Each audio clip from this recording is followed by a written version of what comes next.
Hello, everyone, and welcome to the weekly show, episode 3. How we doing, guys? Hello. Episode 3 already, Dan. Can you believe it? I can, because the amount of editing I'm having to do. I'm glad you got some gunner glasses, though. It doesn't at least strain your eyes. Well, yeah, that's it. That's exactly it. That's a bit of a plug there. GG, well done. I like that.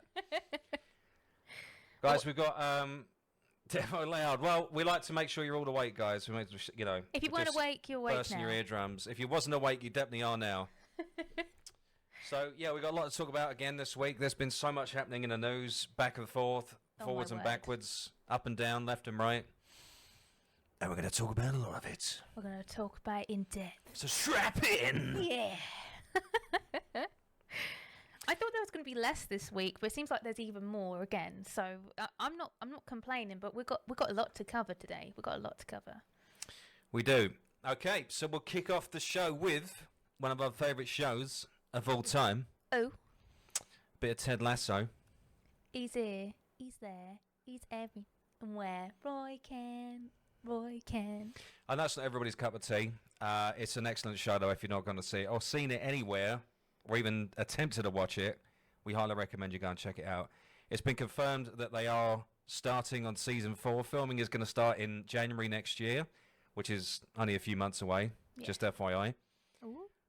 They said it was going to happen, but it is, which is great. A lot of the cast have signed up to come back as well, which is amazing. There's no confirmation on the story. We don't know where they're going to take it after the end of season 3, because it did seem a bit final. But it looks like they've somehow resurrected the show, which we're really excited about. It's got a new writing team. Jason Sudeikis. Jason Sudeikis is on the crew again as well, which is amazing. Yep. He's also signed up as a producer. So, yeah, I'm excited, man. I really love this show. It's a feel-good show. It has its swings, it has its roundabouts. There's some dark bits in it. There's some light bits in it. There's some bits that make you laugh, bits that make you cry. That's what you want from a show. Don't be put off by the fact it's about football or soccer, depending on where you're from in the world. Football is a running narrative, but it's not the main focus of the show. Exactly. It's definitely character building. You get really immersed in everybody's stories. You just want them all to be happy and do their thing. And particularly, one of my favourite characters is Roy Kent. If you know, you know. I think he's wonderful. But I'm so excited that they're reportedly filming season 4 already, and I think it's a great show that definitely deserves a comeback. Nice. We like it. I've actually lost my notes. Can you believe it? I've lost my notes. Oh my word! I haven't really. They're right here. There is something really cool that happened this week that I thought I'd touch upon on the show as well. Interstellar. I don't know if anybody's seen the movie. I think a lot of us have by now, I'd imagine. Mm-hmm. It's been out for 10 or so years, but particularly this year, they have found out that, do you know that ticking noise that is in the entire movie that you hear just sort of in the background? Yeah. Every 1.25 seconds that you hear that ticking is supposed to, on Miller's planet, equal an entire day on Earth. It's blown people's mind. It's a little bit insane if you take it from that perspective. Could you imagine every time you hear that ticking is a day, an entire day on Earth? 24 hours. I think that's just the madness of space. And it's taken them 10 years to work this out. It took them 10 years for the fans to understand what the ticking meant. So if you are Interstellar fans and you never knew, now you do. Guys, just a heads up as well, we will be live on Kick, but only for an hour, and then we'll be switching all operations solely to Beam and YouTube. Yes. Just because this is where the home of the weekly show is, YouTube. Woo-woo. But we wanted to give everybody a chance on Kick, just let you know that we're going to be over there. So if you want to continue watching, please come and join us. We would very much appreciate it. We get these numbers up, guys. These are rookie numbers. We are improving gradually. Just give you a heads up. Bit of background on the weekly show. The CPM is increasing. We did start very low. Every post now is getting to the triple figures, which is great. But we now need to start looking to the quadruple figures. And then so on and so forth, just so it starts really ticking over. We are getting there, though. People are commenting. People are liking. It's fantastic. Makes all the difference, guys. It makes all the difference. Get involved, guys. Don't be frightened. Don't be shy. Honestly, we reply to every comment. Be it like, commenting underneath it. We love it. We love constructive criticism. We're Share not it- going to have a go. Please do so. Share it to your friends as well. Yeah. If there's any topics that we cover that you want to start the conversation yourself, please do. But it definitely is worth giving it a like if you can. Hey, and we've got Zarbek coming in with an Energon Cube. Energon Cube, nice. Energon. Nice. Thank you. So there is a few things you can do on YouTube as well. Just give you a heads up. When we do convert to YouTube completely, inside YouTube, inside it, completely inside it. Inside? If you want your message to come up in lights, you can do something called a super chat, which is pretty awesome. What we'll do is we'll collate the super chats, then read them out all at once, so nobody gets missed out. And also you become a member as well, and then look at the back end of the stuff. We'll be sharing a lot more stuff to the member section as well. When we get to 8 members, we can do a lot more. We're a little bit limited at the moment, so we haven't got a lot of emotes, etc. We need to get to 8 and then 16, then it goes up and it goes up. The more members we acquire, the more we can do on YouTube. Ooh, I like that. It's pretty cool. And that's called Super Chat. That's called Super Chat. Super Chat is getting your chat up in nights. There's options down the bottom on the live stream, as you can probably see if you're watching on YouTube. So you can do a like, you can do a Super Chat and go, Dan, you're a bellend. Cog, your hair looks great, whatever the hell you want to say. And then also you can do your member status as well, which gives you a cool little icon, Optimus Stan, Ottocog Ooh, icon next to your name when you're chatting in chat as well, which is kind of cool. very much a fan of that. That sounds cool.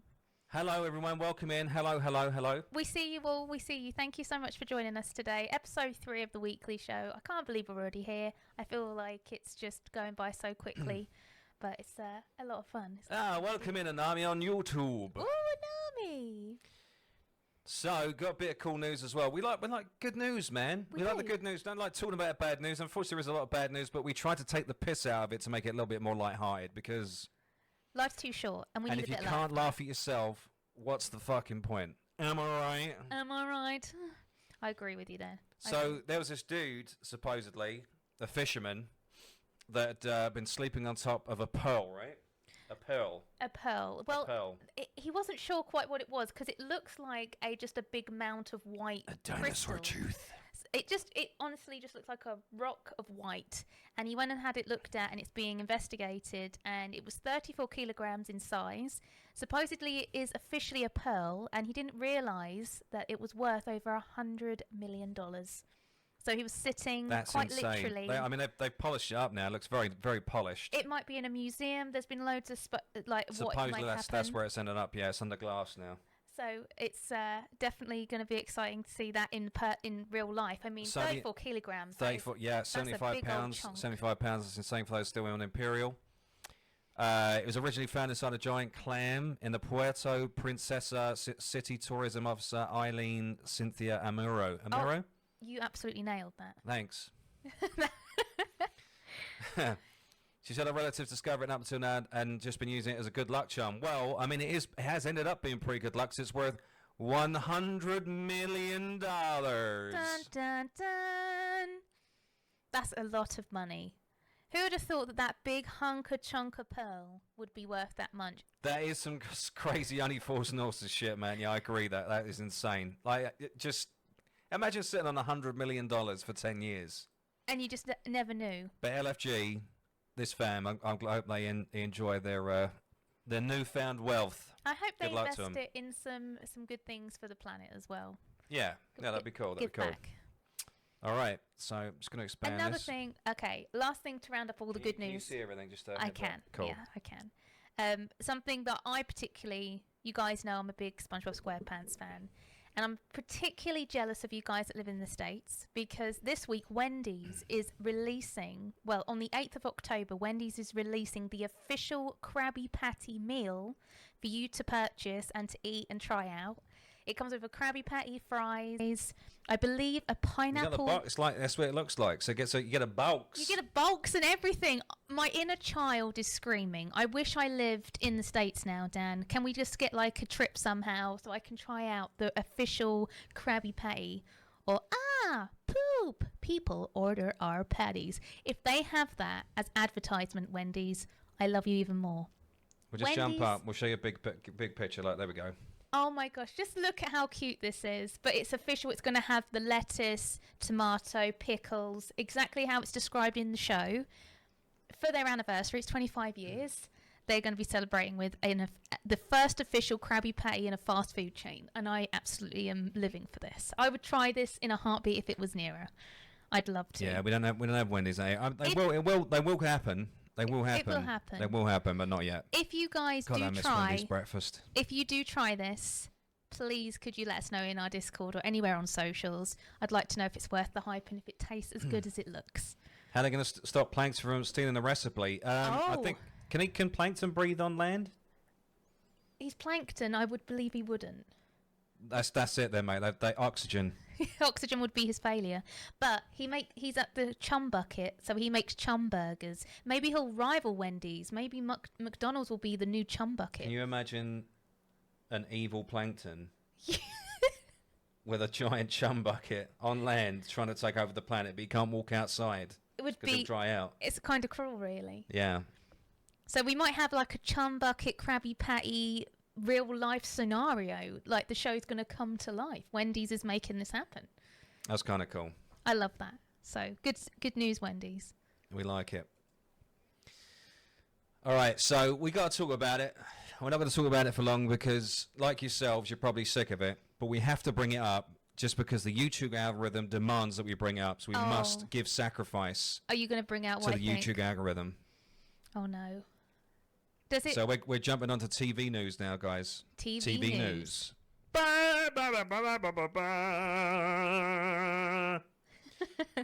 The Rings of Power. Oh no.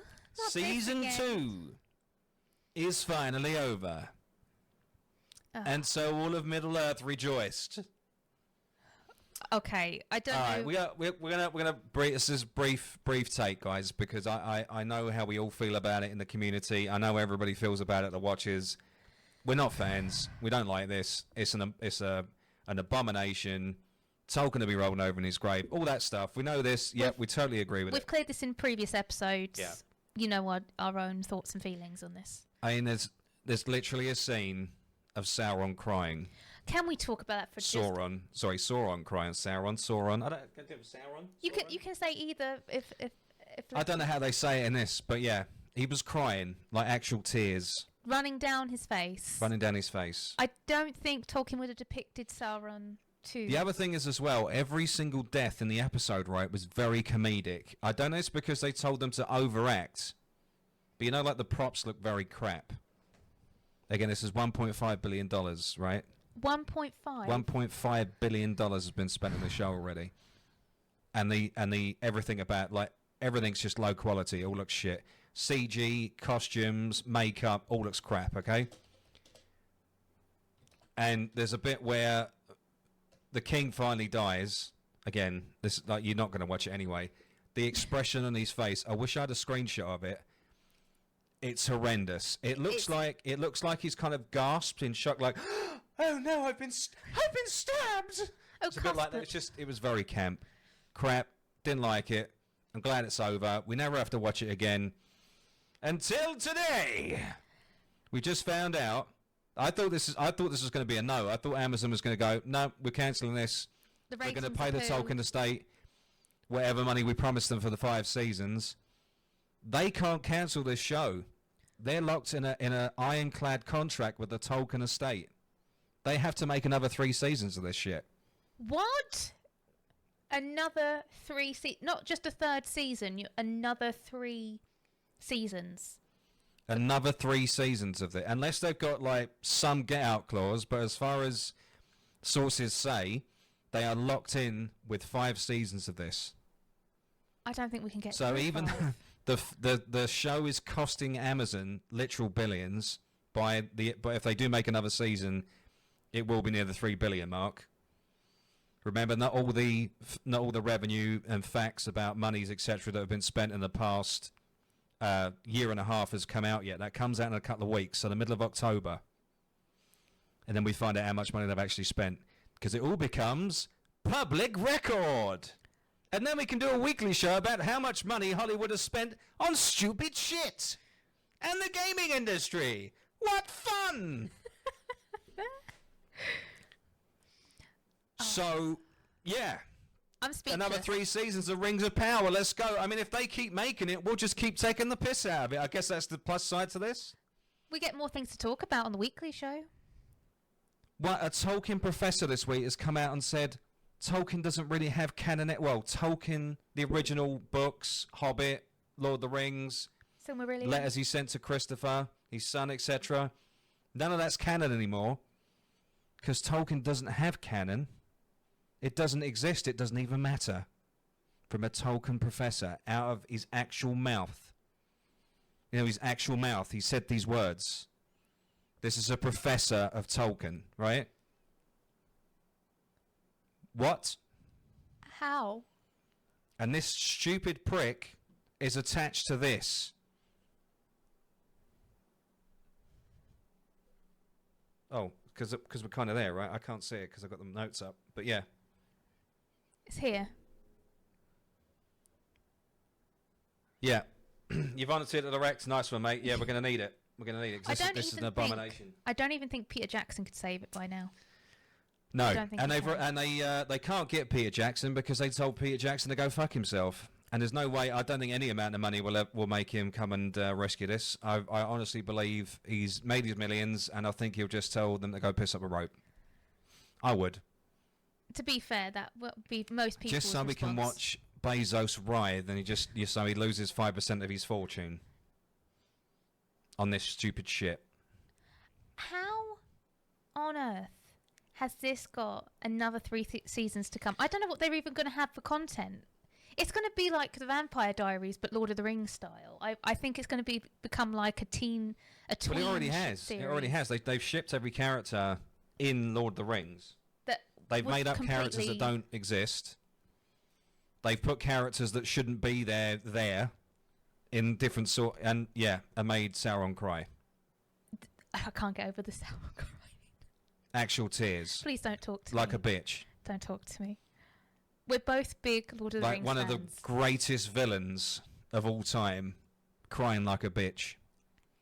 To be fair, I'm with you, chat. I might cry with you. That's, I think the only option we have right now. We can all cry together. Anyway. To wrap it up. Hold on. To wrap it up. 5 seasons. Can you stand another 3 seasons of this shit? If you can't, message below. And if you can, why? We need to know how we're going to cope. We need to know. Comment below. We need to know how we're going to cope with these other 3 seasons. Anyway, moving on from this shit. To more shit. To more shit. Well, we love television at the moment. It's phenomenal. Fantastic. Oh, don't get me wrong. There is some good stuff there. Yeah, there is. Don't worry. Don't worry. There is some good stuff out there. But when you get it wrong, guys, they get it wrong.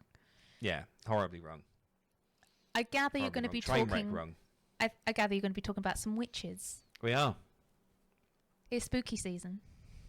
So, this entire... Again, like last week, we didn't think it could get worse, but it has. Right? Again, we have to talk about this because we have to sacrifice our brains. This is actual brain rot now. As the kids say, this is actual brain rot. Because there's no plot. All the characters are awful. The costumes are awful. The sets are awful. It looks like the original series of Star Trek.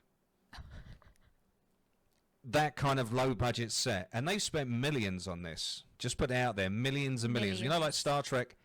Star Trek, the original series, had a budget of about $12,000 per episode. Bearing in mind, in the 60s, that was a lot of money. That is a lot of money in the 60s. But, you know, this is millions, 120 million, give or take. Around about, I would imagine. Yeah, that's what 120 million on the entire show, including marketing. They've dropped that number in somewhere. Again, we find out the real figures 2 weeks when they all get dropped. Ooh. In the public domain. So this is just solidified. Again, Desperate Housewives Witches edition. They should have called it. I think if they called it that show, or they just called it that, this would have been much better. It would have. Well, no, it wouldn't. It'd sense. Still be shit. But at least we could rip the piss out of it. If you haven't caught up, guys, in the chat, we're talking about, of course, Agatha All Along. Yeah. This is episode 3. Are we up to now? Is it episode 3? I want to say. Yeah. And oh my word, I wish there was more. No, this is 4. This is 4. This is 4. Oh my gosh. See, I don't even know what episode we're on. They're all the same. So the roundup, because so we can get through this quick. Old woman cleavage because there was a lot of it. Yes. Unnecessary. I mean, granny cleavage as well. I don't know why the hell you want to see granny cleavage. I don't know who this is being marketed towards. I don't understand who this is for. Still don't understand who this is for. Because, honestly, I wanted to vomit. Yes. Maybe Squiscar from Metalocalypse would be into this because he's into grannies. But if you're not into grannies, you're not going to like this show. I mean, if you're into actual script and a storyline and TV that makes sense, you probably won't be into this anyway. But just putting it out there. They went into a house. They floundered about for a little bit. One of them got picked up and thrown through some glass. They sung a song, destroyed a demon by singing a song, and that's the episode. That is... And it was 4 minutes and 32 seconds of absolute torture. This song... So they sung the Witch's Road song again, which they sung in episode 1.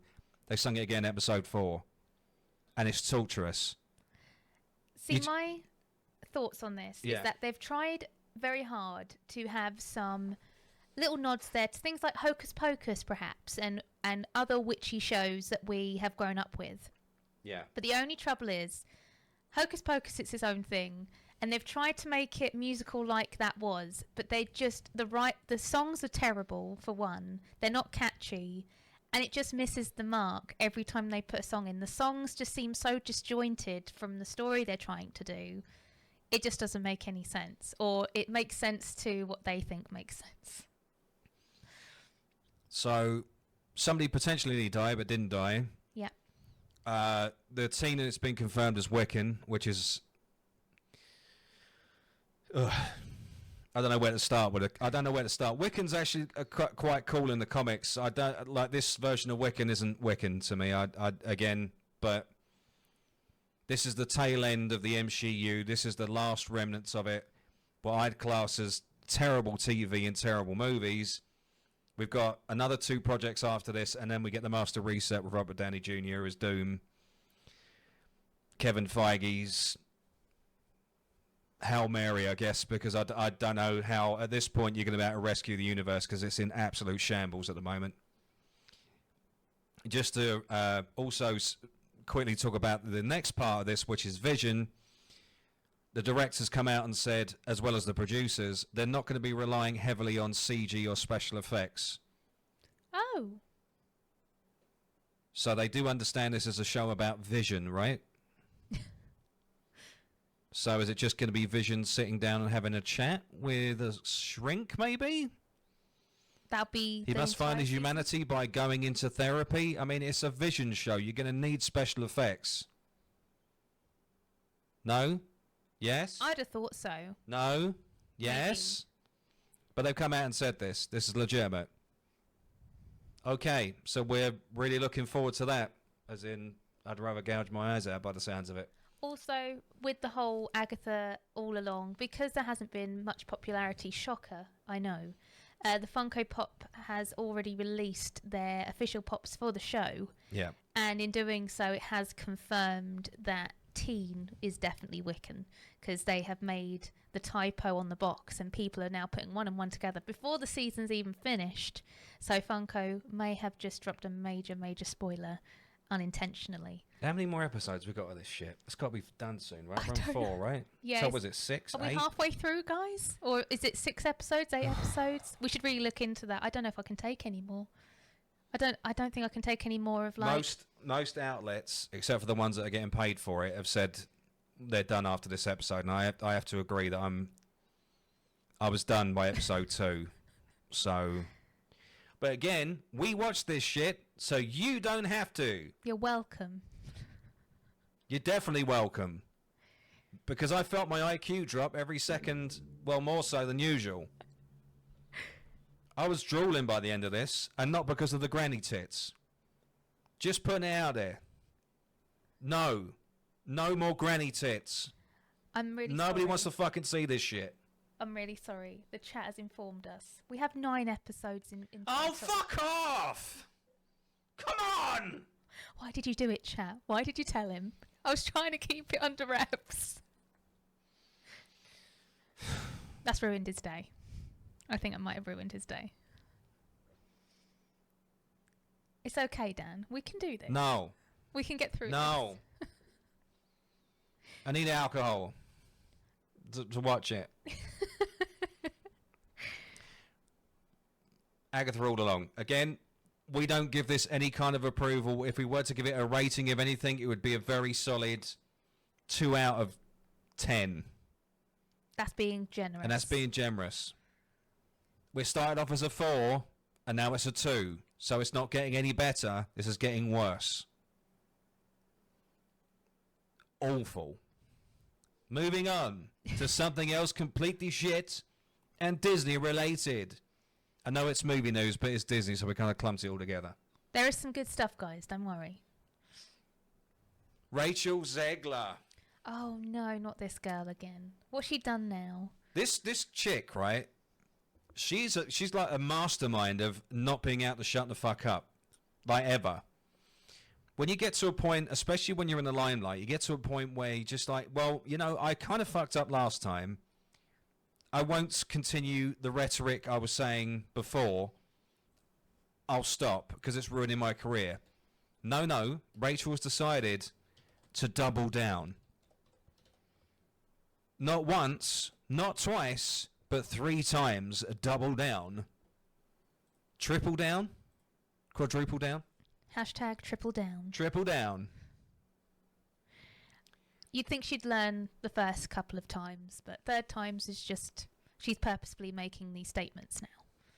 She's purposely trying to put her opinion across. But I want to know what she talked about. What was right, it that so she's come out and about? said her Snow White, or the Snow White iteration of what she's in, the Disney have put her in, that CGI, absolute... I use the word a lot, but I am using it, abomination. Let's be honest. We all sat and watched that CG trailer together, or that trailer with, let's be honest, Rachel Zegler in front of a green screen, because that's what it was. I think it's Snow White and the 7 CG terribly drawn characters. Who knows at this point? She's basically come out and says her Snow White character is not attached to skin color.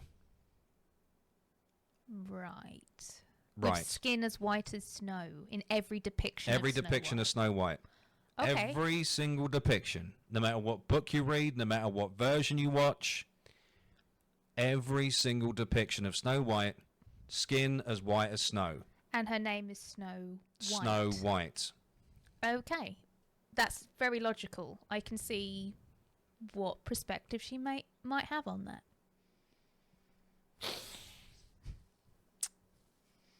Okay, so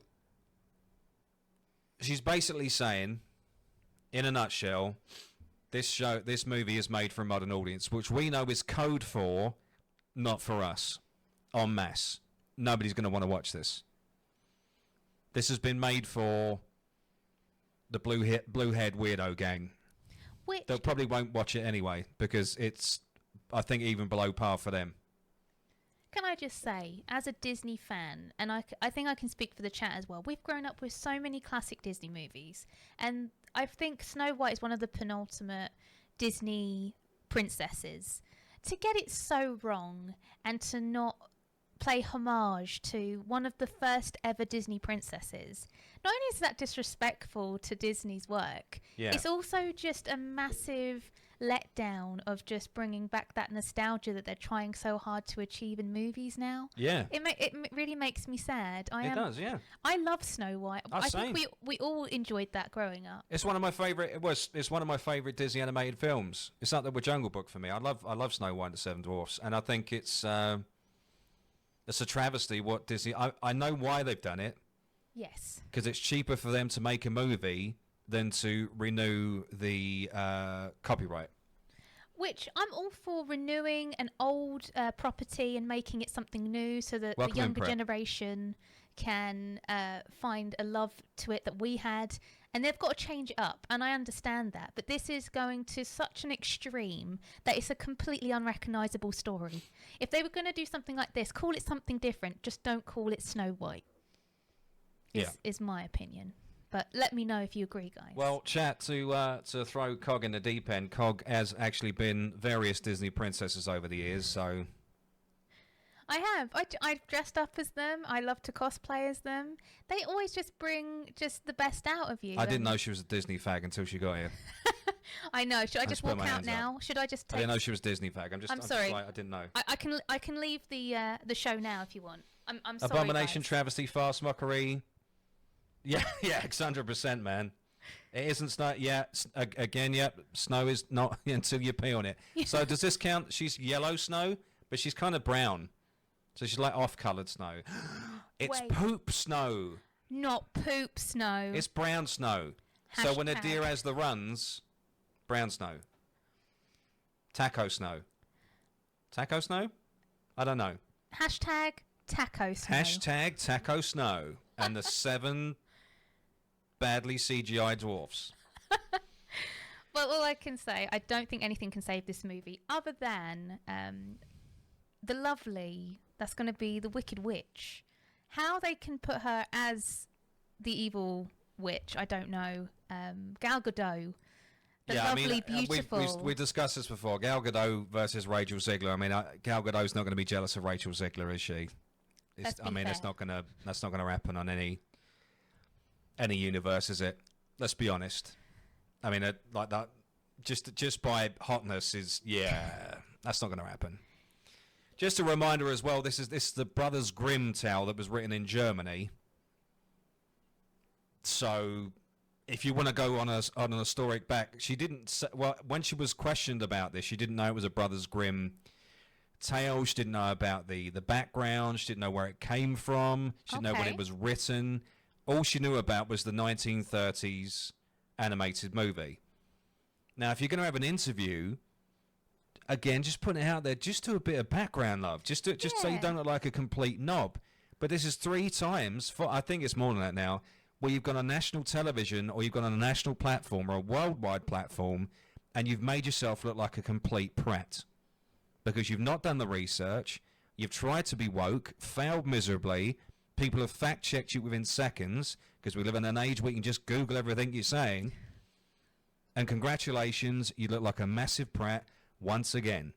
And you're ruining your career. Well, you've ruined it anyway. I can't see how anybody could hire her now after the absolute dumpster fire she's made of this project and the other projects she's been working on as well. For the certain life of me, I can't remember what it's called. I think it's still an unnamed project, but it's about race. So she's becoming a bit of a one-trick pony. When you make it about race, you lose your audience because they don't want any of this bullshit in their movies. They want to go to a movie for escapism, to enjoy it, to get lost in the narrative, and that's it. Again, we've said this many times before in this show. As soon as you bring race or virtue signaling or any politics, far left politics into a film, people lose interest because they don't want to know. They don't give a shit. They don't want any of this in their movies. And it's been proven time and time again through the people that are just not going to see these films and or are not buying these games. But they're not learning. They will when everybody's not got a job. Yeah. Which is already happening in Hollywood. Everybody's losing their jobs. Studios are being shut down. That's because nobody's making any money. But yeah. Anyway. So a roundup of the Snow White thing. It's going to just be one of those quick copy and paste movies that Disney have done for the last few years. Another live action. It's literally just to renew the IP. It's just so they got the rights to it. That's the only reason they make. There can't be any other reason.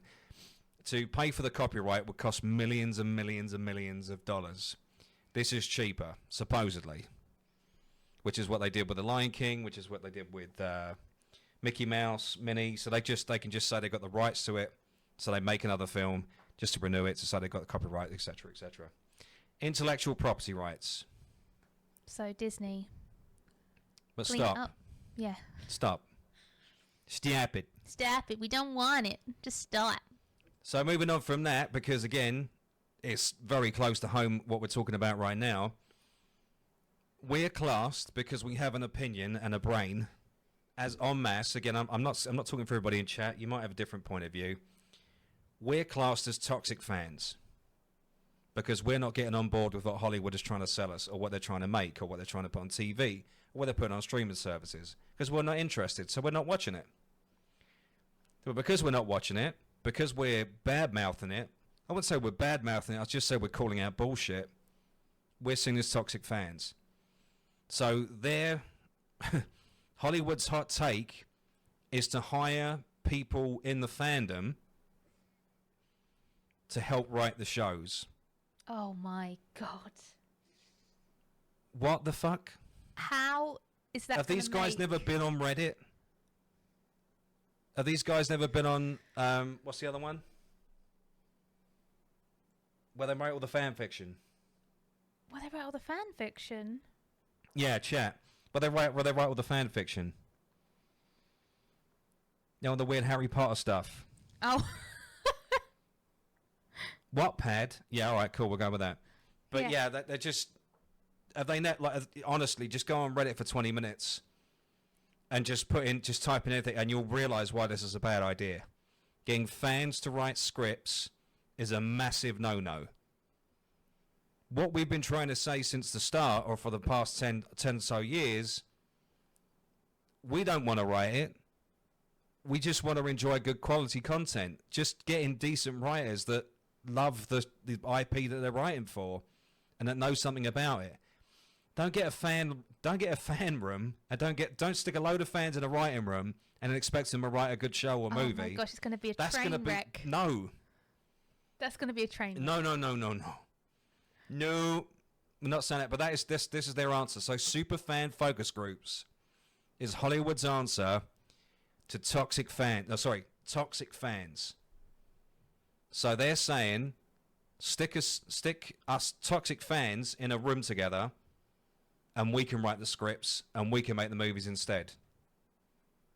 Now, I'm not sure about you guys, but that's a really bad fucking idea.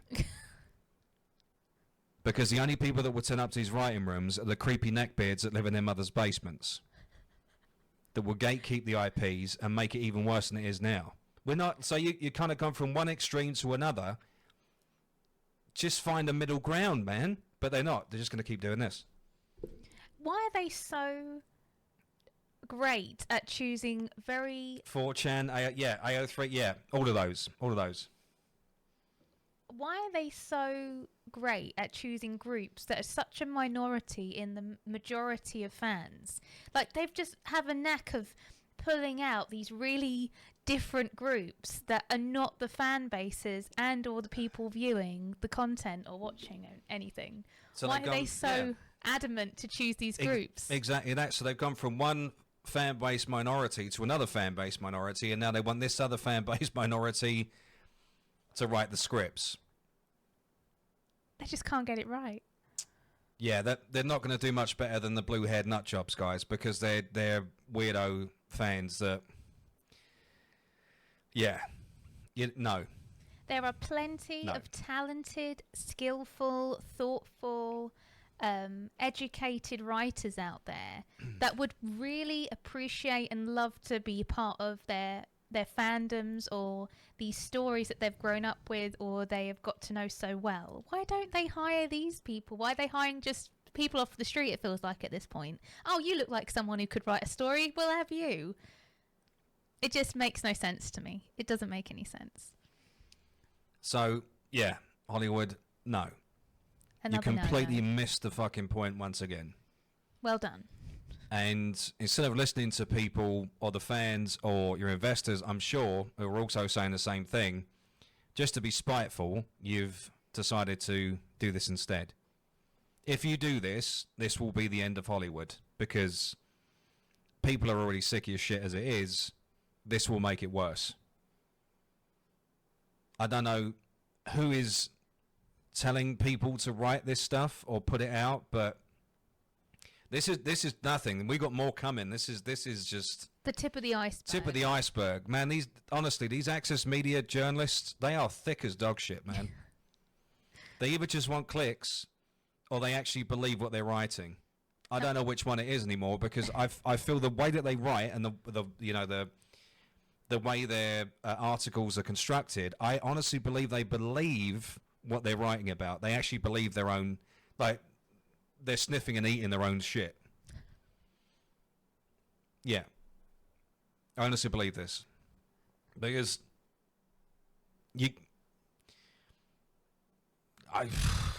you read some of it, just... Out of all of the things that they've tried to touch upon in the last, say, 5-10 years, Star Wars being a major one, how wrong they've got that. Lord of the Rings, Rings of Power, how wrong they've got that. The Bridgertons stuff, the Game of Thrones that we've talked about before, how they can take something so brilliant and then it just becomes a gradual, just a downhill slope after. Just to put it out there as well, the most successful intellectual property of all time, which is Star Wars, the most successful, there's nothing that's ever come anywhere close to it. It was worth billions. Is now worth just under 2.7 billion.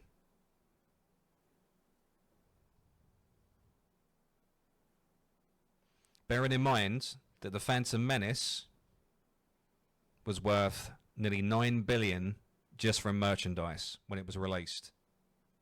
9 billion. Just from merchandise. That's not even sales. That's not tickets. Just merchandise. This year, Star Wars has made not even 1 billion, not even 500 million on merchandise. Because the IP is completely trashed. People have lost all faith in it. I remember, well, I mean, it was never cool when I was growing up to wear a Star Wars t-shirt, but we wore them anyway because, you know, we loved our shows. I'd wear Star Trek stuff. I'd wear sci-fi stuff. I've always been a sci-fi geek. Nerd, whatever you want to call it. But now it's honestly, either you wear a Star Wars merch or a Star Wars t-shirt out of being, or just to be ironic, because you don't really want to be associated with such a piss-poor franchise. And it's a shame, because as a kid, my inner child, like my younger self, my 6-year-old self, you know, cries. You know, because I remember, like, you know, lighting up lightsaber, having imaginary fights, you know, having fights with your mates with sticks, pretending they're lightsabers, etc. Just that losing yourself in that entire universe, you know, and it felt good to be part of that universe. But now it's just like, nah.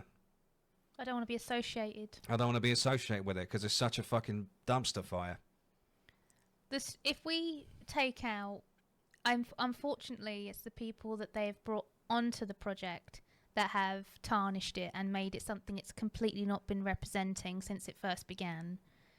If we just take the Lucasfilm and Disney as two different sections of Star Wars, and we'll still love and appreciate the Lucasfilm side of it, but the Disney side is definitely something either we need to erase, forget about, or just take it as just a hurdle in the journey of Star Wars, and hope, and maybe at some point it might go back. For instance, if somebody was to buy the Star Wars IP, you know, from Lucas, or just buy LucasArts from Disney, they'd obviously be able to do it very cheap because the stock is in the fucking toilet.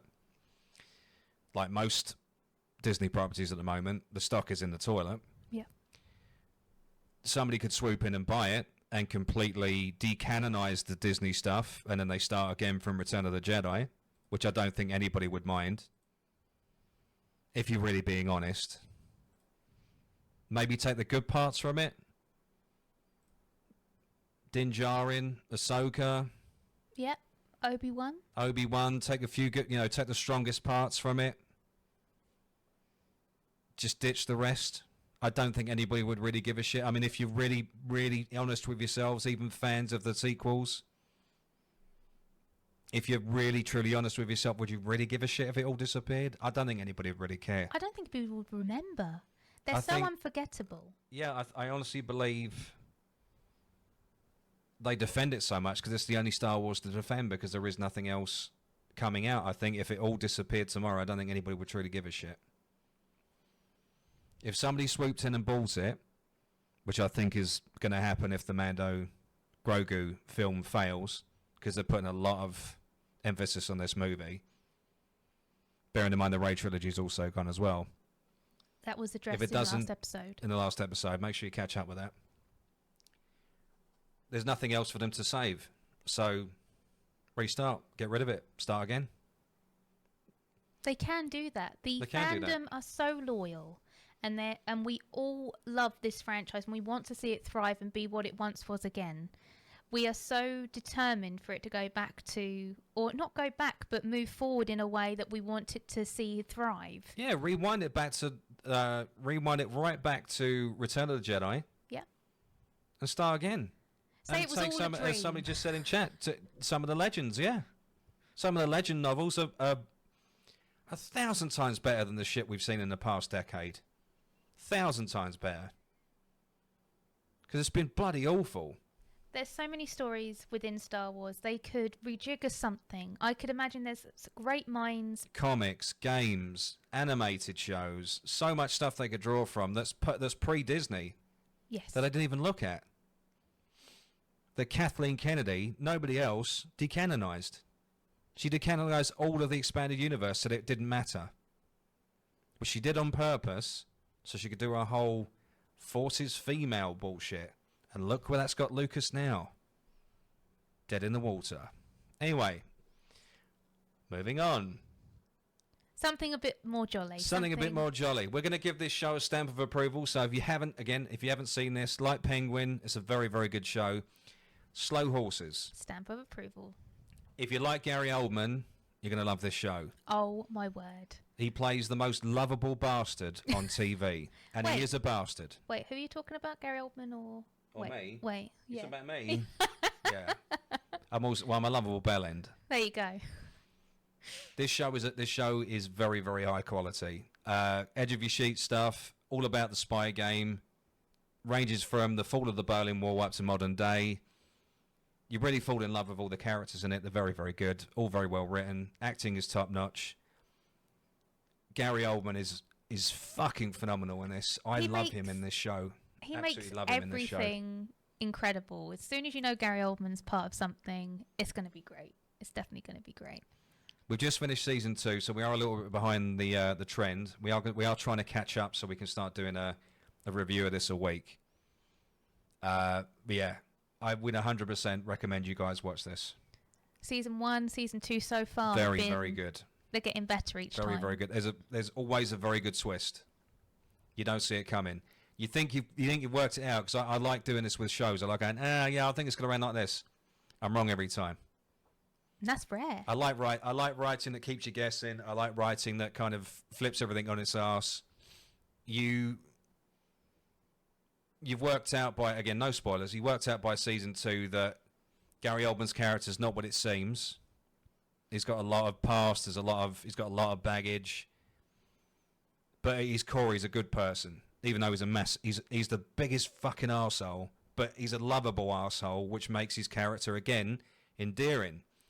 But he's got character development as well, and so is every other character in the show. So you're on a journey with all of them, and you grow, and the show grows. Because at the start you don't really know where it's coming from. It's a bit, okay, I don't know if I'm really into this. No, because it's a bit all over the place, but it does that to explain what is to come, basically. So if you can get through those initial episodes, it's completely worth it. There's some really good actors within the cast as well. Some people that might have not known of some before. There are definitely some unknowns thrown in there, but they've really got together a group of actors, just great writing. Like Dan was saying, it just is one of those shows that has just caught us by surprise, and we're loving it, and we wish we'd have got into it sooner, to be fair. One of the coolest things, though, I just have to mention is the lead guy, Jack Lowden, who plays River. The character's called River. I never knew in real life was married to Saoirse Ronan. I thought that was a cool little bit of knowledge. I still don't know who she is. Saoirse Ronan. She's been in many movies, but I just think that's a really cute little couple to mention, because they've recently just said that they got married and they've gone on the red carpet together, and I was like, oh, I know him. He's from Slow Horses. Just putting it out there, his character, River, runs a lot. So much running. He runs everywhere. His name should be River Run. Yeah. I've never seen a character run so much in my life. He runs everywhere. It's funny. It becomes a bit of a running joke. So, stamp of approval. Check out Slow Horses if you haven't already. Again, if you like it, comment below. Let us know that we've given you a winner. If not, say Dan it's shit, Cog it's shit, whatever. And we will discuss with you. Lovely jubbly. Changing section to the movies from the TV. Well, you didn't mention What? about Green Lantern. Oh. God, because you were saying about slow horses. Okay. All right. Okay.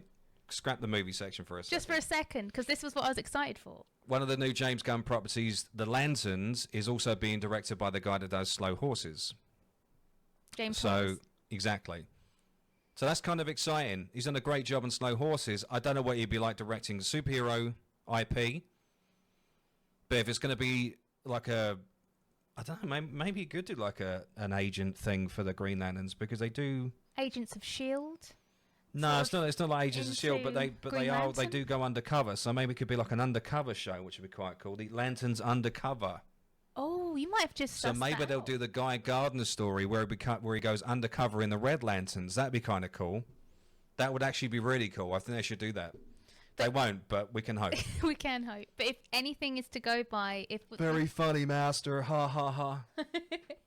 if they are going to have the director from Slow Horses be the director of Green Lantern, it has a little bit of hope there for us, because it's so well written. I'm actually excited to see what they are going to do with that. On a positive note, James Gunn, I think he's done a very good job with the Guardians of the Galaxy. I think it's probably one of the strongest properties of the Marvel Cinematic Universe.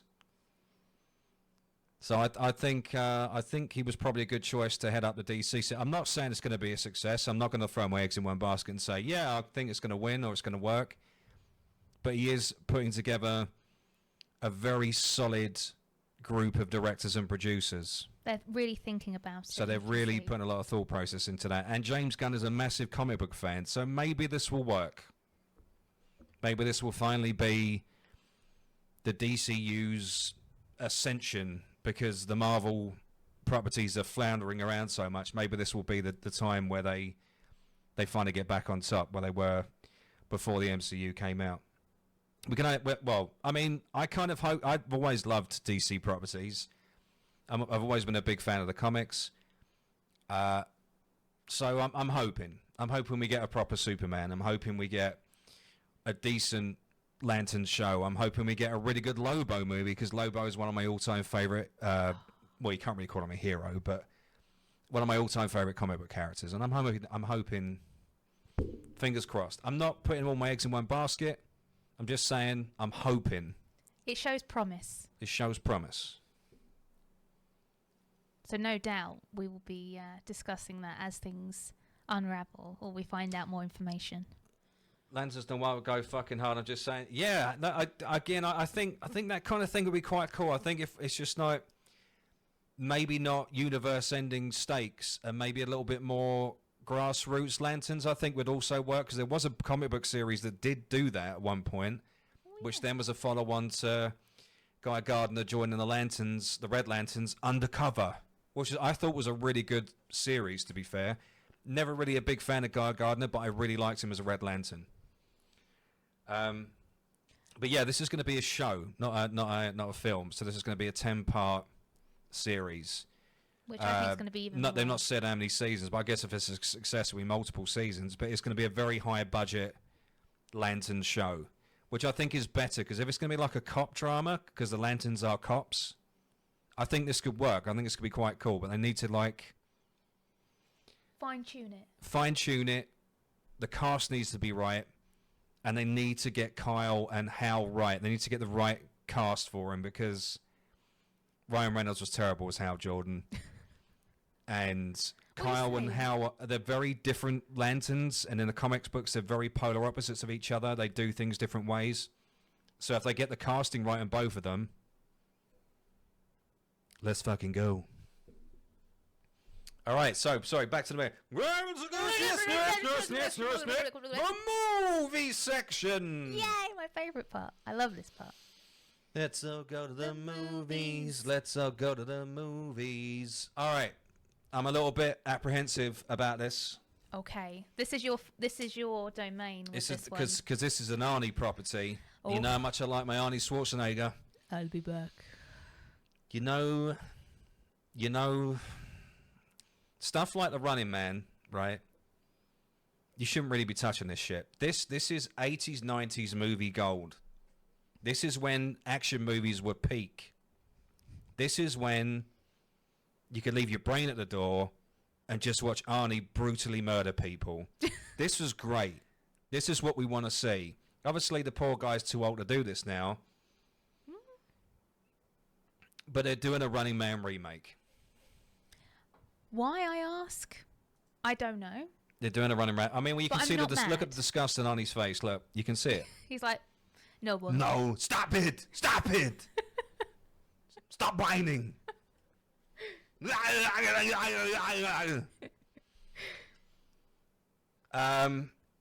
It's been directed by Edgar Wright, though. Edgar Wright being the mastermind behind the Cornetto trilogy. Yeah. So, And you know, Baby it could be Driver? good. I mean, the Baby Driver movie as well. Baby Driver movie. got that bit of edge to him. Maybe it's like, it's going to be more of a comedic take, tongue-in-cheek Running Man. I hope not. But it could work. It could. We shall It could see. work. It's got Glenn Powell. Glenn Powell in it. Yeah, Glenn Powell and who else is in it? Kate O'Brien, which were Yes. both in Twisters. Kate O'Brien was in Twisters and Ant-Man Quantumania. Ooh. And Glenn Powell's obviously in Twisters and Hitman. Oh, Hitman was a Netflix thing we watched, which was He was a okay. bit. He was a bit part in Top Gun. He's been in a lot of movies Yeah. lately. Anyone But You, the rom-com. He's got a very. He's got a broad acting schedule, so I could imagine he's going to be actually perfect for the role. I don't think he's got the same gravitas as what Arnie could have, but I feel like he'll give his own version to the role. I hope. Glenn Powell seems pretty good. He's not a bad actor. No. He's not a bad actor. He seems like he can play different roles, which is good. I don't see him as in Arnie's role, but I find it very difficult to see anybody in Arnie in any of his roles because he makes them so iconic because he's Arnold Schwarzenegger.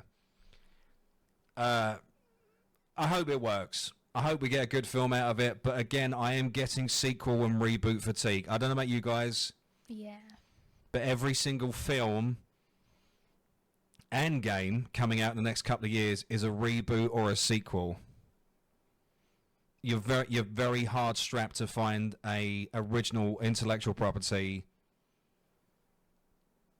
because they're all sequels and reboots. If you go through the cinematic releases next year, they're all sequels and reboots. Same with the games. There's so many sequels and reboots because they're too frightened to go out there and just give us a new IP or something new, you know? I don't know about you guys, but I've got such fatigue, man, with just seeing the same stuff. It does feel like they've run out of ideas. But I don't know if it's necessarily they've run out of ideas or they're just not, like Dan said, taking a chance with some unique stories that they just can't put the budget into for some reason. But to be fair, Glenn Powell being in the remake of Twisters, that was a pretty good movie. I feel like he's got definitely a leading man quality. He definitely can demand a role. He's got a great sense of humour. He also can be very serious in certain given roles as well. Yeah. I think he's a good choice. I don't think, like you said, he's going to be Arnie status, but I think it's going to be entertaining at the very least. Just an entertaining movie that will make people hopefully Yeah, smile. I mean, you just got hope with Edgar Wright as director. It's going to be something zany. It's going to be a little bit off the wall. So, fingers crossed. If they can give nods to the original, it kind of helps with the transition. But again, I'm not... Yeah. Getting your hopes up. Yeah. I was a little bit surprised when they announced this, in all honesty. It comes out next year. Oh, okay. Comes out next year, so you haven't got long to wait for it. And again, another reboot. It's not a sequel, it's a reboot. So many reboots. Okay, so as promised, guys, we are moving away from Kick, so we'll be coming off a Kick now. Yes. So we are now going to continue the weekly show on Beam, Facebook, Twitter, and YouTube. Of course. So we're going to throw a link on YouTube so you guys can follow. Actually, Cog, can you take care of that for me? Yeah, of course I can. Just give us a couple of seconds. We can cut all this in post. Oh, yes. In real time. Real time. There you go. That's exactly where you need to come and check it out, guys. There's also a little link there if you just want to check out the channel before watching. So there's 2 little links there. Can you throw one in Discord as well for us? Yeah, I can throw one in Discord. So yeah, just a quick warning, guys. We're now coming offline of Kick. We are now going to be running solely on Twitter, YouTube, Facebook, and Rumble. Obviously, Beam as well.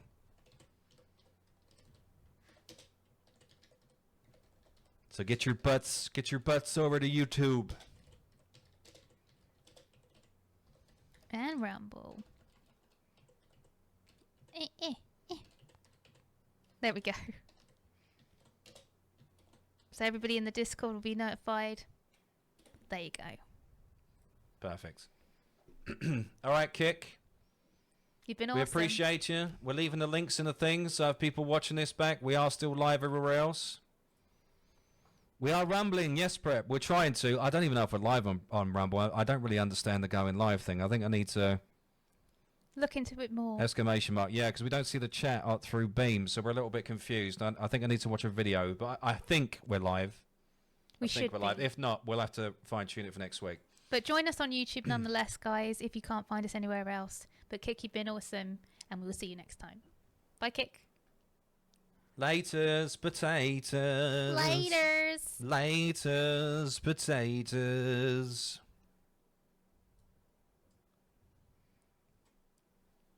So now it's our secret YouTube pie. Secret YouTube party. We are obviously also on X.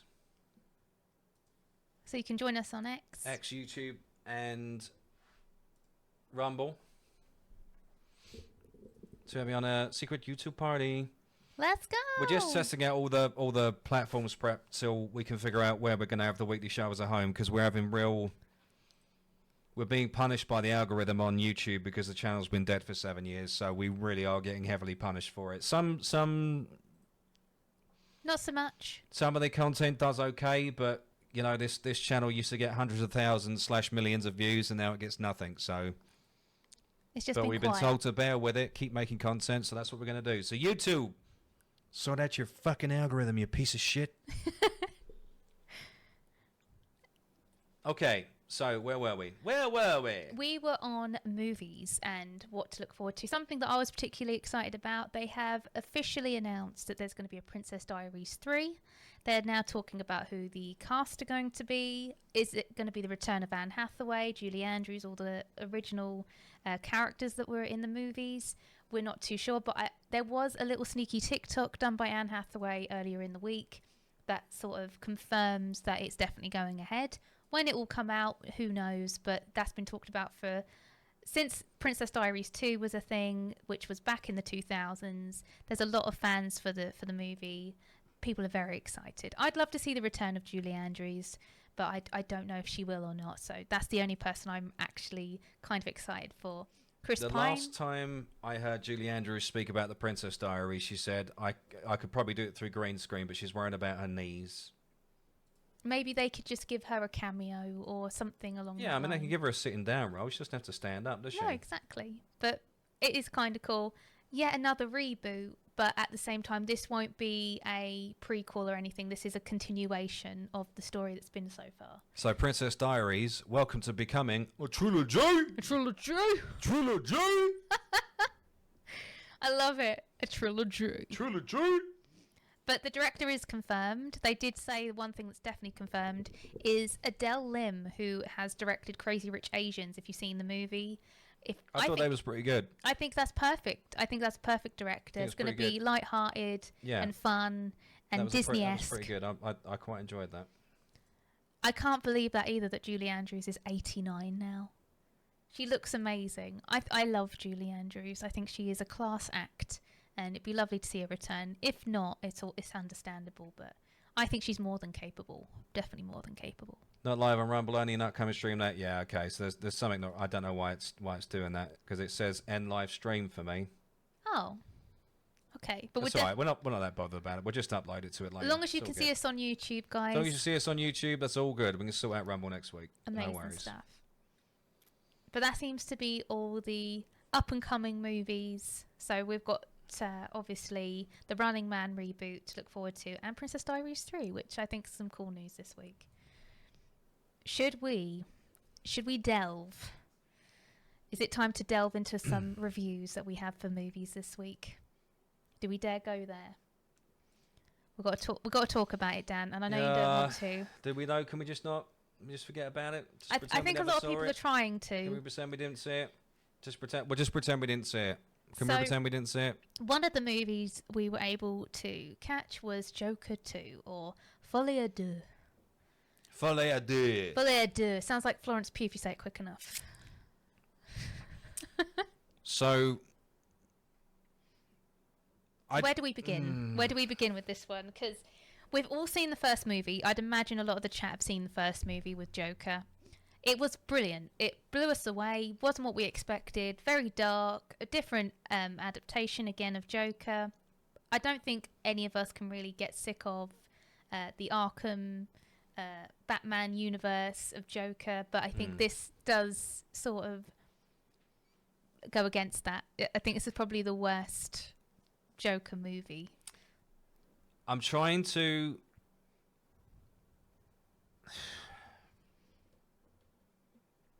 understand where they came from, or where they were coming from making this. This movie is not for comic book fans. This movie is not for DCU Joker Harley Quinn fans, because this has got nothing to do with that. No. This is the story of Arthur Fleck.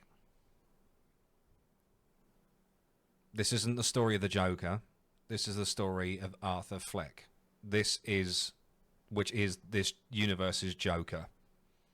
So if you're expecting to go in and see, obviously a musical, because that's been shoved down our throats, but if you're expecting to see a musical with Harley Quinn and Joker in it, you're going to be really disappointed. That is not what this is at all. No, again, I'm not really sure who this was made for. Maybe this will end up becoming a cult classic in 10 years. I didn't like it. I tried. I really did try to like it, because I wanted to go, yeah, all right, okay, it's different. I do like different. I like at least they tried something different. I guess that's what you can take from it. At least they attempted to make something different. They attempted, but the way that they described that this movie was going to be, we didn't need a second Joker. The first one was It should have been a standalone movie. It should have been a standalone movie. They didn't need this. This is just so that Lady Gaga can sell her next album. Yeah. Perhaps. Maybe. I'm not really sure. She's done a homage. I'm not really sure. I'm trying not to give any spoilers away, because it's very difficult to talk about this without spoiling it. Yes.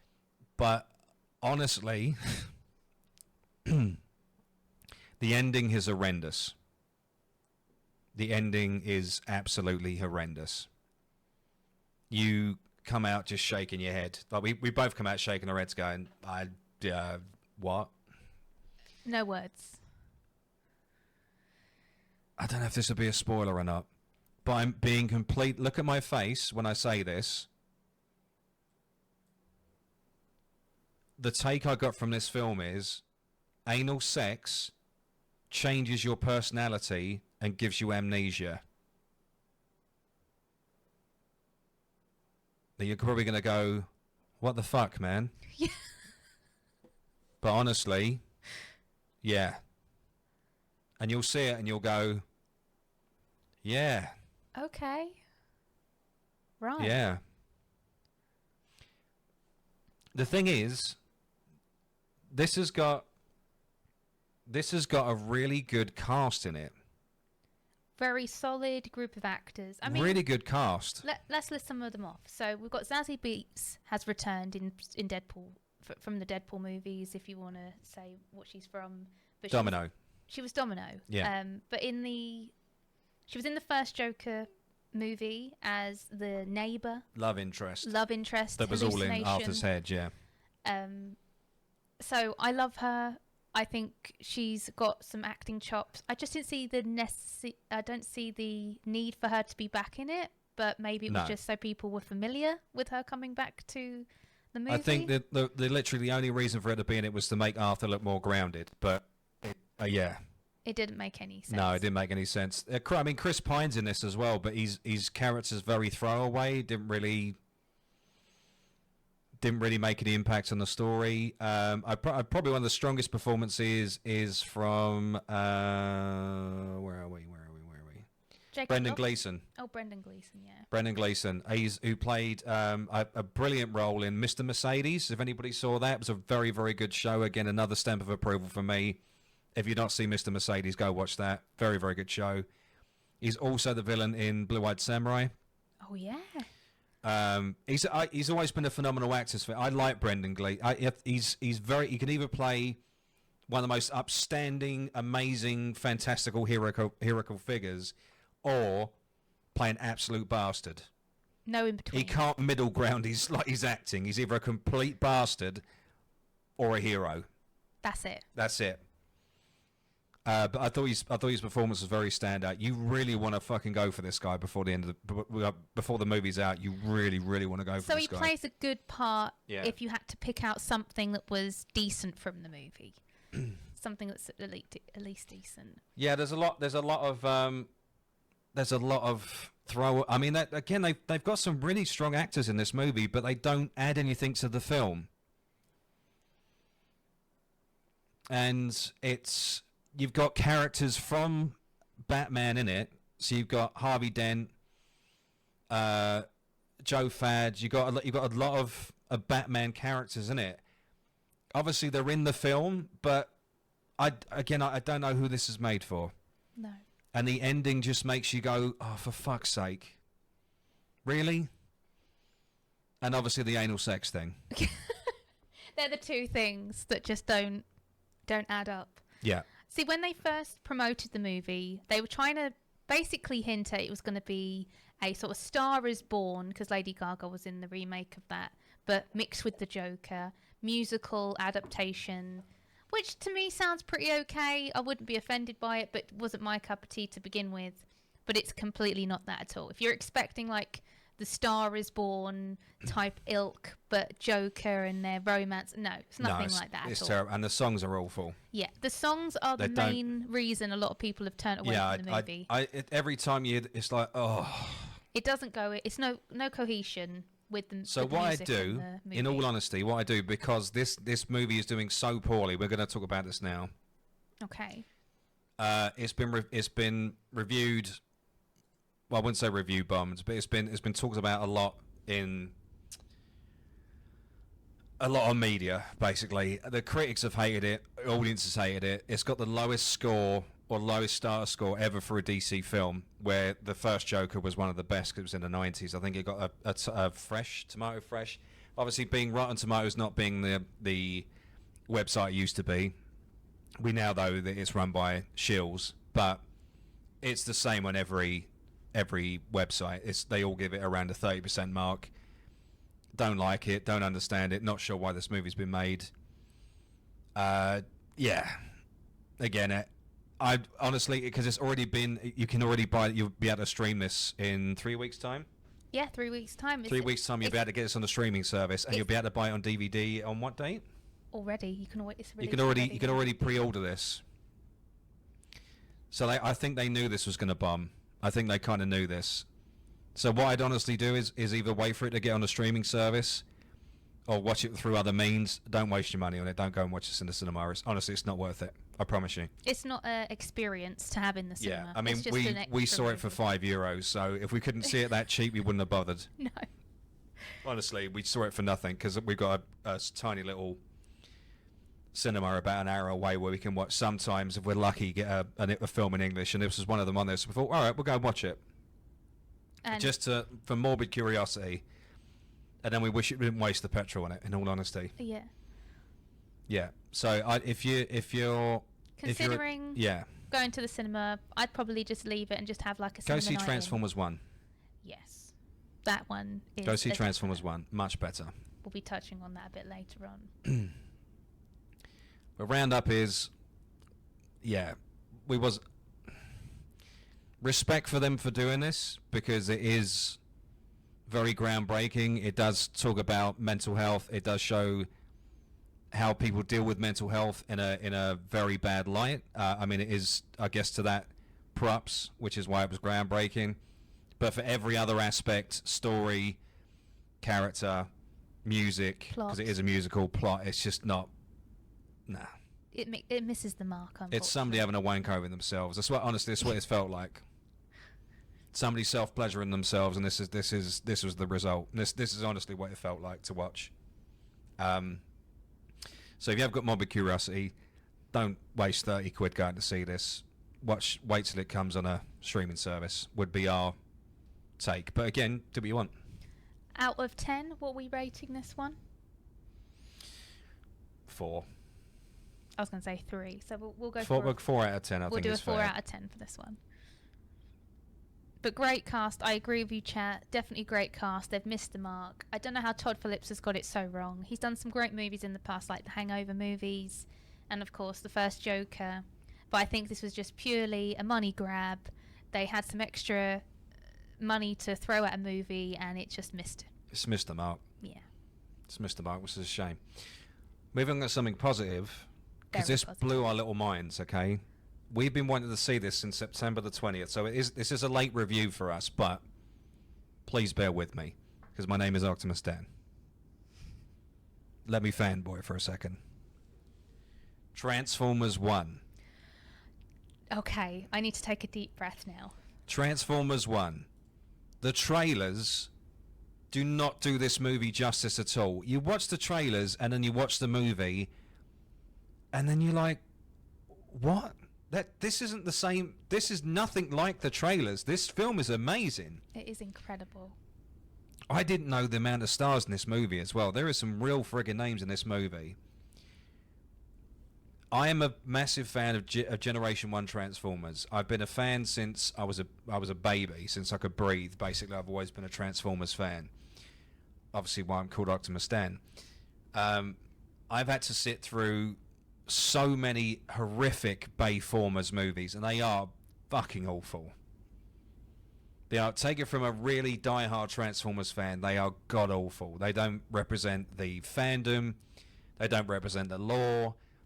Again, the same problem with the Transformers got the same problem as Star Wars. They put somebody in that knows nothing about anything about the universe and just wants to make an overpriced, shitty CGI run film with no story or plot with really wooden actors in it. And it comes across.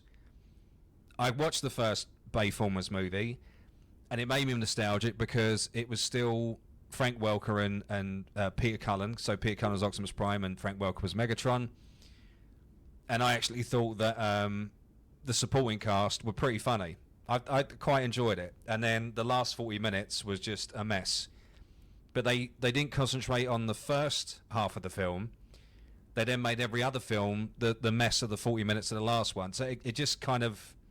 And they got worse and worse and worse. Then they made Grimlock anorexic. That's about all I can remember. Why they made Grimlock anorexic, I've got no idea. They did my boy dirty, Dan. They did my boy dirty. I mean, obviously they can't make him look like he did in the 80s. I understand that, 'cause it wouldn't translate the screen, but I don't know why they made him an anorexic dinosaur. Getting back to this, I was very unsure because Peter Cullen is not Optimus Prime. Spoilers. I honestly thought that Chris Hemsworth would be Orion Pax, which is who Optimus Prime was before he becomes Optimus Prime. Again, this isn't spoilers. If you know Transformers, this is all common knowledge. I thought he would become Peter Cullen. He stayed as Chris Hemsworth. However, I thought Chris Hemsworth did a great job as a young Optimus Prime. I think he kind of nailed it. Mini clap for Chris Hemsworth. We'll give him a round of applause. I thought as a young Optimus Prime, he did a great job. I also thought, because again, Frank Welker's not Megatron, I also thought Brian Henry as well, fantastic Megatron. He blew my mind. He was so... His voice, his way he delivered lines, I feel like Brian was a standout character, for sure. Again, very good cast. Josh Cooley is Skywarp. All the characters from G1 are in there. Even if you just see him as like a random nod, you see him in the background, etc. They're all in there. Except I think we didn't see Metroplex or Triptychon or any of the big ones, but we saw all of the normal cast from G1, so like the very first season. They adhered to the fans in the best way possible for a first movie. I really do hope there will be more, but we shall see on that. But they've definitely, when it comes to the cast, every single one has hit a good. There was nods to the 1986 movie. They got the lore correct. They took a few liberties, but again, I don't think they would go too deep with it because there is a lot to take on, and for somebody first seeing or getting into the Transformers universe, it's a lot to take on. I understand why they did what they did, and I don't hate them for it. But as an origin story, I thought this was very good. I felt I come out thinking this was so short, they could have easily have made this another 45 minutes longer. Most definitely. You've got all the original cast in it. You've got Scarlett Johansson as Alita 1. My girl. Really awesome, very funny, quick-witted. Not a girl boss. Again, just a very good supporting character for Optimus Prime, which I thought was great. John Hamm plays Sentinel Prime. He's fantastic in this. We did not know it was John Hamm. I didn't know it was John. We were trying to think the entire time. I was kind of like, this sounds like... Who the fuck is this voice? This is so familiar. So familiar. And then when the credits went up, I was like, makes sense. Lawrence Fishburne's in it as well as Alpha Trion. Again, he's... Alpha Trion's not a very well-known character in the Transformers universe unless you watched G1 up to G3. He's very much a supportive role, very old, very wise, one of the oldest Transformers. Very demure. Been around since Primus when he first created Cybertron, so he's been around a long time. He knows a lot, basically, and he ends up taking Optimus Prime under his wing. Don't really see any of that in this because obviously they have to keep the story moving quite fast. But it's still cool seeing him in there. Keegan-Michael Key, he was brilliant as Bumblebee, or should we say, Badassatron. I really like that. I thought it was great. I was really surprised with his performance as B because I didn't see how that was going to work, but he made it his own, and it makes you fall in love with Bumblebee even more so. Also, John Bailey, I don't know if you guys know John Bailey or not, he's the epic trailer voice guy. So he actually does an amazing impression of Peter Cullen. He did the voice of Soundwave. I love that nod, though. So the guy that does the so awesome, so dumb. That guy that does, epic trailer voice guy. He's perfect. Do you guys know epic trailer voice guy? In the comments, let us know if you know who he is. If you haven't seen his channel, go check. He's very good. He's very good. Talented very funny. Talented chap. One of the other cool nods as well was that they made Steve Buscemi Starscream. This was my absolute favourite find. When we heard it in the movie, we're like, that's Steve Buscemi. That's got to be him. I just was beyond excited that he was Starscream. Just beautiful casting. I think that's a great Played voice. A brilliant snivelling worm all the way through it. Yes. And again, they were very true to the original material. So he was actually Starscream. Yes. Backstabbing prick. What you want in a Starscream, basically. And they do something to his voice, again, no spoilers, that makes him sound even more like Starscream. We gotta watch the movie to find out. Gives him an origin story of why he sounds the way he does. And it's great. Again, great cast, great movie. Loads of nods back to G1. To end the review on a sour note, one of the reasons why the movie's not doing... Although it's being critically acclaimed, everybody loves it. One of the reasons why it's not been able to have a decent run on the cinema is that, unfortunately, due to the producers of Transformers and the think tank of Paramount, Michael Bay does not want this to succeed because he wants to continue making his live-action crap, basically. So he's made it... He was in charge, or his nephew was in charge, of doing all the marketing for this movie. Now, if you look at the marketing... This has been hailed as a kids' film. Yeah, okay. You could take your kids to watch it. It's got very violent undertones. There's bits in it where I would probably think twice of taking kids to see it, but that's just me. There's a lot of adult themes in it. I mean, it's very violent in places, especially the last 30 minutes. Very, very violent. You could argue that it's just robots beating up robots, but because you get such an affinity for the characters and you get attached to them, you see them as more that meets the eye. See what I did there? Oh, smooth. Yeah. So it's a shame. And they've screwed up the marketing. They've not given you a clear, concise overview of what the movie's about, which is a shame. The only thing I feel may be the only saving grace to Transformers 1, because we loved it. We absolutely were not expecting what we watched, and I think a lot of people found that from watching the trailer. It's not the trailer, it's completely a different thing on its own in the best possible way, and needs much more love than it's being given. But I might have like the potential of, like, say, do you know Starship Troopers? It didn't do so well in the box office, and then it got released to the public. It's a cult classic. And it's now a cult classic. Yeah. Or, say, for an example, with Frozen. Oh, let it go, Cog. I can't, because it's the first time in forever that this has happened. It's going to probably have the same vibe as that to me, in the sense of it's not going to do well in the box office because of the bad promo, and then once people get to see it in the comfort of their own homes on DVD or a streaming service, I feel like this could have the potential to be like a great movie. We hope so, man. Welcome in, Bertie. Yes, mate. We were on Kick for an hour, and then we switched over to YouTube, which is what we're going to be doing from now on, so we can get more butts and seats on YouTube, because this is the home of the weekly show, obviously. So anybody who's watching on YouTube right now, thank you, guys. So the more butts we get over here, the better the channel does, the more, self-sustaining. You know what I'm saying? And if you are enjoying it over here, make sure to like or leave a comment of whatever we're discussing. So send us a super chat. Send us a super chat. Yes. If you want, because we want to see that kick off. If you want your comment up in lights, make a super chat. Become a member. And we'll discuss live on the weekly show. Because once we get to 20 members, guys, we can then open up more on the channel, which would be amazing. We can do member-only watch nights. And that's what we Member-only watch nights. But as of a whole with Transformers 1, we were skeptical a little bit, because Dan being obviously Optimus Dan and a massive fan of anything Transformers, we were unsure what to expect. Yeah, and it was very I went in with the lowest of expectations, and I was very pleasantly surprised. So no spoilers, because as we know, it's not out in the UK yet. We also know it's not out in some of Europe. So we're hoping we're not sure why they're doing this weird staggered release thing. We've not seen this in a very, very long time. Michael Bay has something to do with it, though, and the producers and Paramount, because as you know, Paramount's up for. I don't know if you guys know or not. Paramount is up for sale, the studio. Oh.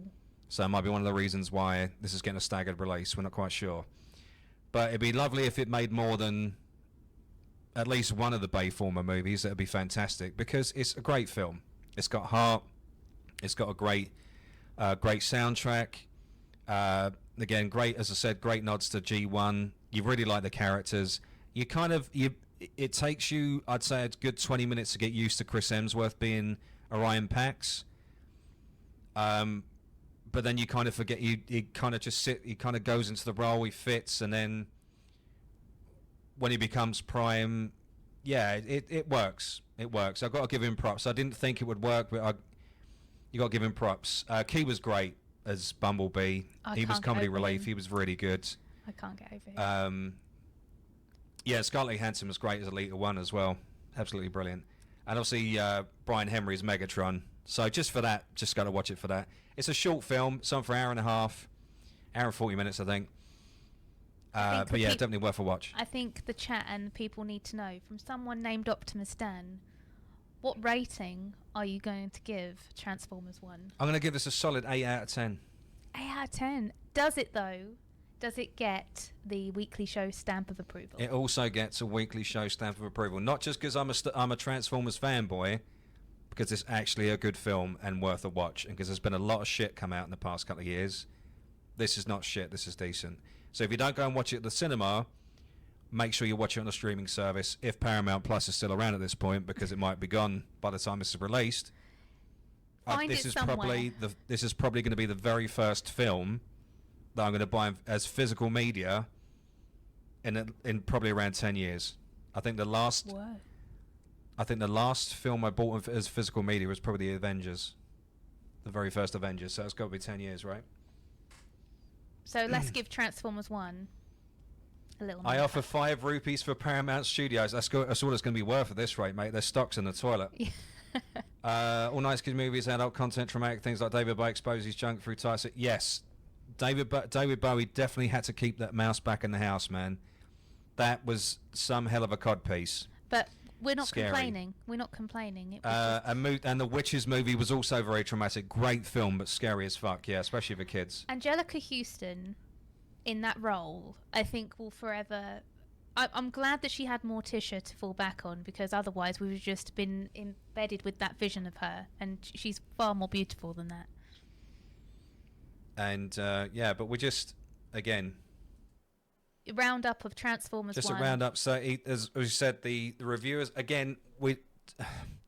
Rotten Tomatoes. We don't really trust this as a website anymore. But just as an example, if you go to any of the sites, Metacritic, Total Film, etc., they're all giving it 80, 90, 95%.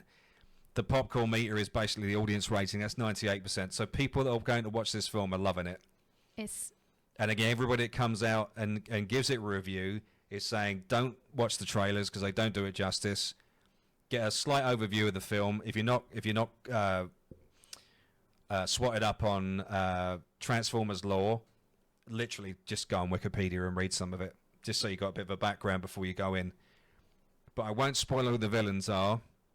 But G1 Transformers are going to be like, Transformers going, ha, ha, ha. Yeah, but yeah, it's a lot of fun. It's a lot of fun. I'm so glad. It gets stamp of approval. Hey, and welcome to the Energon Club. Appreciate it, guys. Thank you. And beef. Thank you. It's doing better than Joker 2. We just spoke about Joker 2, mate. We just spoke. Yeah, So you have to watch the show back. Dumpster fire. We got to watch that as well this week, and it wasn't great. But yeah, get past the fact it's animated, because that honestly, you kind of forget about that because it is very beautifully animated. They put a lot of care and love into this film. You kind of forget about that in the first 5 or 10 minutes. You get lost in the story. We recommend it. Go give it a watch. I'm also in there as well. It's not just Optimus Dan. There is a cog in there. You'll know what I mean. Yes, because Cog found out that Transformers can't transform without their cogs. So without their cogs, they're nothing. But with their cogs, they're more than meets the eye. Which is what they say in the movie. Also in the trailer. But yeah, go give it a watch. A lot of fun. I think that's the end of the movie section. That is the end of the movie section. So in brief, Joker 2, don't go and see it at the cinema. Just wait until it comes out in physical media, guys. And with Transformers 1, if you get the chance to see it in cinema, go and give it the love it deserves. Spread the word. Make sure that Bayformers isn't more popular and that we get this up in the list. Yeah, I'd love to see this as a trilogy. I would love to see it too. There's so many stories they could tell because it's right at the start of the right at the start of the Cybertronian Wars, and there's so many stories they could tell, and it'd be fantastic to see it as a trilogy. So make sure you go watch it, even if you see it on the streaming service, whatever. Go give it a watch. Highly recommend this. Best thing to have watched this week by far. Well, Bert, the only thing that kept me in my seat is that I had a giant Coke and a giant popcorn, and I didn't want to take them. We would have had to have walked a mile with it to the car. So we had to eat them there. And so we're going to keep going until we finish this popcorn, then we're going to leave. But luckily, the film would finish by the time we got to the bottom of the box. So yeah, we wasn't very impressed. But as I said, if you want I'll take the Joker. Anal sex gives you amnesia and changes your personality. With music. With music. And Lady Gaga. Yeah. If you want to know what I'm talking about, go on Twitter and somebody's already posted up that entire scene that I'm talking about. If you've got a weak disposition... Not for you. Not for you. So that is the end of the movie section! I'm doing this so I can cut it. Okay. And now for games. Games. We're going to start off with some trailers, guys, because we've got a lot of releases this October. Yes, more than I thought we had for October. I told you, this is the season, not for cozy games, but some cool-looking games. Cool-looking games, yeah. So we're starting off with one of our favourites in the community, Dragon Ball. Sparking Zero. Indeed. You guys can't hear that, can you? Hold on. This has been talked about a lot. I have seen some really cool reviews on this. Better than you might imagine. But if you're a Dragon Ball fan, hold on to your horses. Just watch. Take that, Vegeta!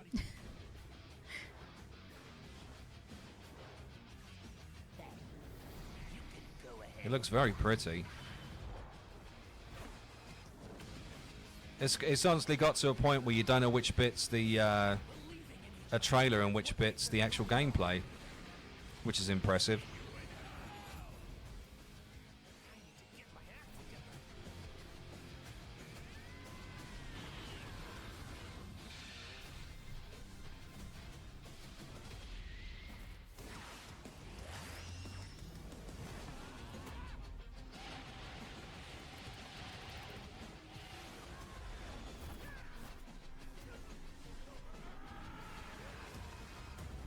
Whoa!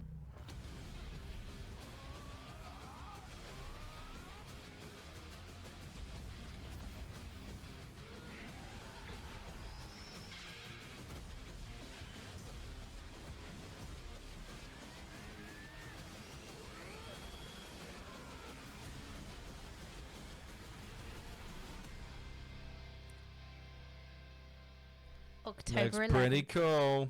That comes out next week. Early access on Monday. I see what you're saying. I see what you did there. So what we're trying to do as well, we're trying to stay away from the sequels because we already know what the sequels look like. So another thing that's come out as well that's we'll be keeping an eye on for the past year or so is Starship Troopers Extermination. It's been in beta for a year, so this is out properly this month. Ooh. Dragon Ball Sparking Zero is coming soon, and I'll be honest, we've seen the comments, we know it's the... Shut up. You never forget your first drop.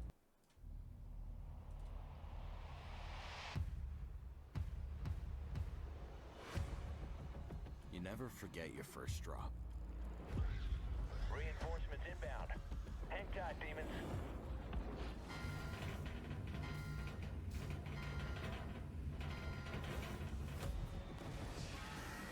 Ooh, The moment those bugs. doors open So many bugs. The only good bug's a dead up, bug. everything changes. Let's go, troopers! Move up! And let me tell you, when it hits the fan, Bugs incoming! it ain't the Federation you're thinking of. It's those who stand together. Extraction inbound. Those who fall.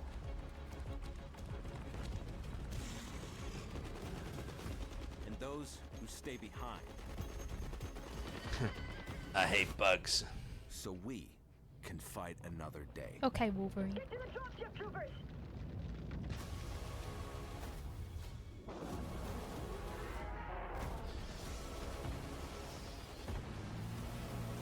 This is why we fight. You know what to do. Extraction complete. That looks pretty cool. That does look pretty cool. I was going to say the same thing. So again, it comes out this week. A lot of Ooh. games coming out this week. That comes out on October 11th, I think. Yep, as it's well. the day after Dragon Ball. And then we got what I call a double A title, which is called Kill Knight, which we thought looked pretty cool, so we thought we'd show you this as well. I think the chat might like this one as well. Yeah, it looks very colourful.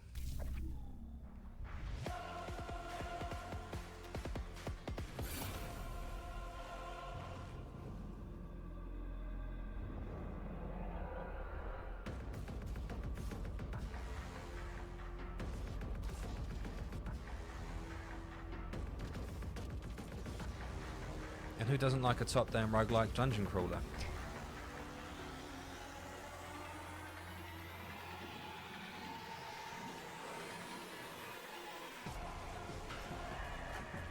Yes.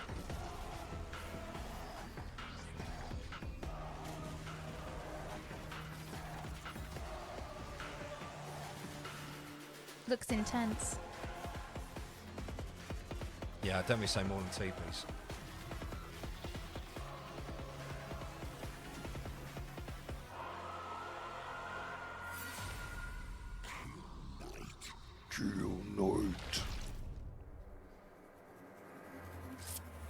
So that's on everything.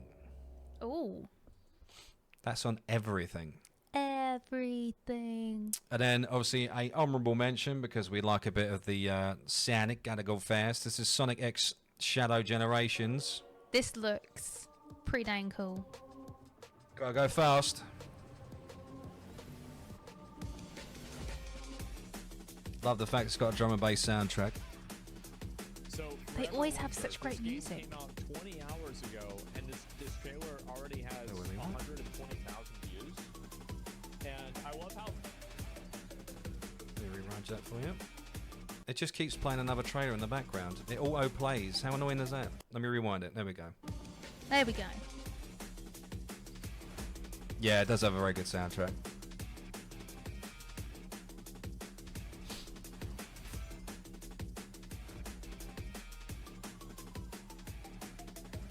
So you've also got the Shadow the Hedgehog anime coming out soon as well, which is the prequel to Sonic the Hedgehog 3.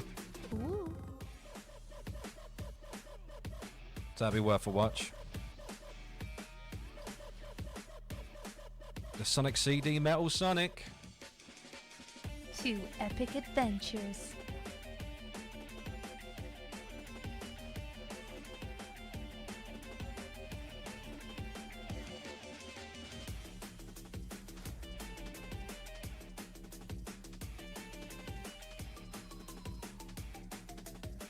I mean, being 30 years of age, Sonic's looking good.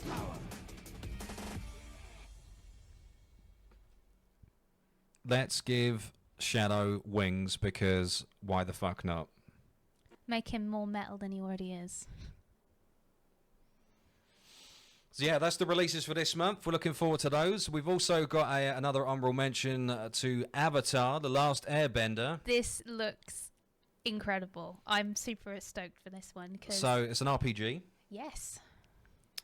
We're looking forward to it. It's still in its initial stages, but it's being classed as a AAA RPG. Ooh. AAA, not AA, AAA. Which could mean there's going to be shit, in all honesty, at the moment. We hope not. Don't do it to my beloved We hope not. We Avatar hope The not. Last Airbender. But the idea is that you can play as established characters from the franchise. You can play as Korra and or Aang, so you can play whoever you want from the universe, which is kind of cool. If they have my girl Toph, I'm going to be Toph. You're going to be tough. Yeah. If they're going to bring her into it somehow, that'd be awesome. They're working in tandem with Paramount Game Studios and Avatar Studios. Again, this is going to be in flux at the moment because Paramount is up for sale. Yes. This is going to be in flux, all right? So we've got to wait to see what happens with this. We don't know. It might be... we're not sure. It's going to be on all consoles, also on PC, which are really, again, great, fantastic. Crossover as well. Crossover.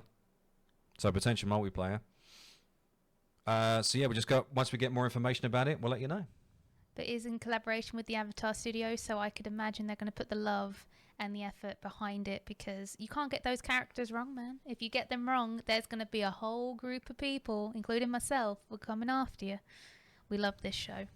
This show is made with such heart and such thought and just amazing. So if they're going to be doing a game based off of it, they better do it well. No pressure. Are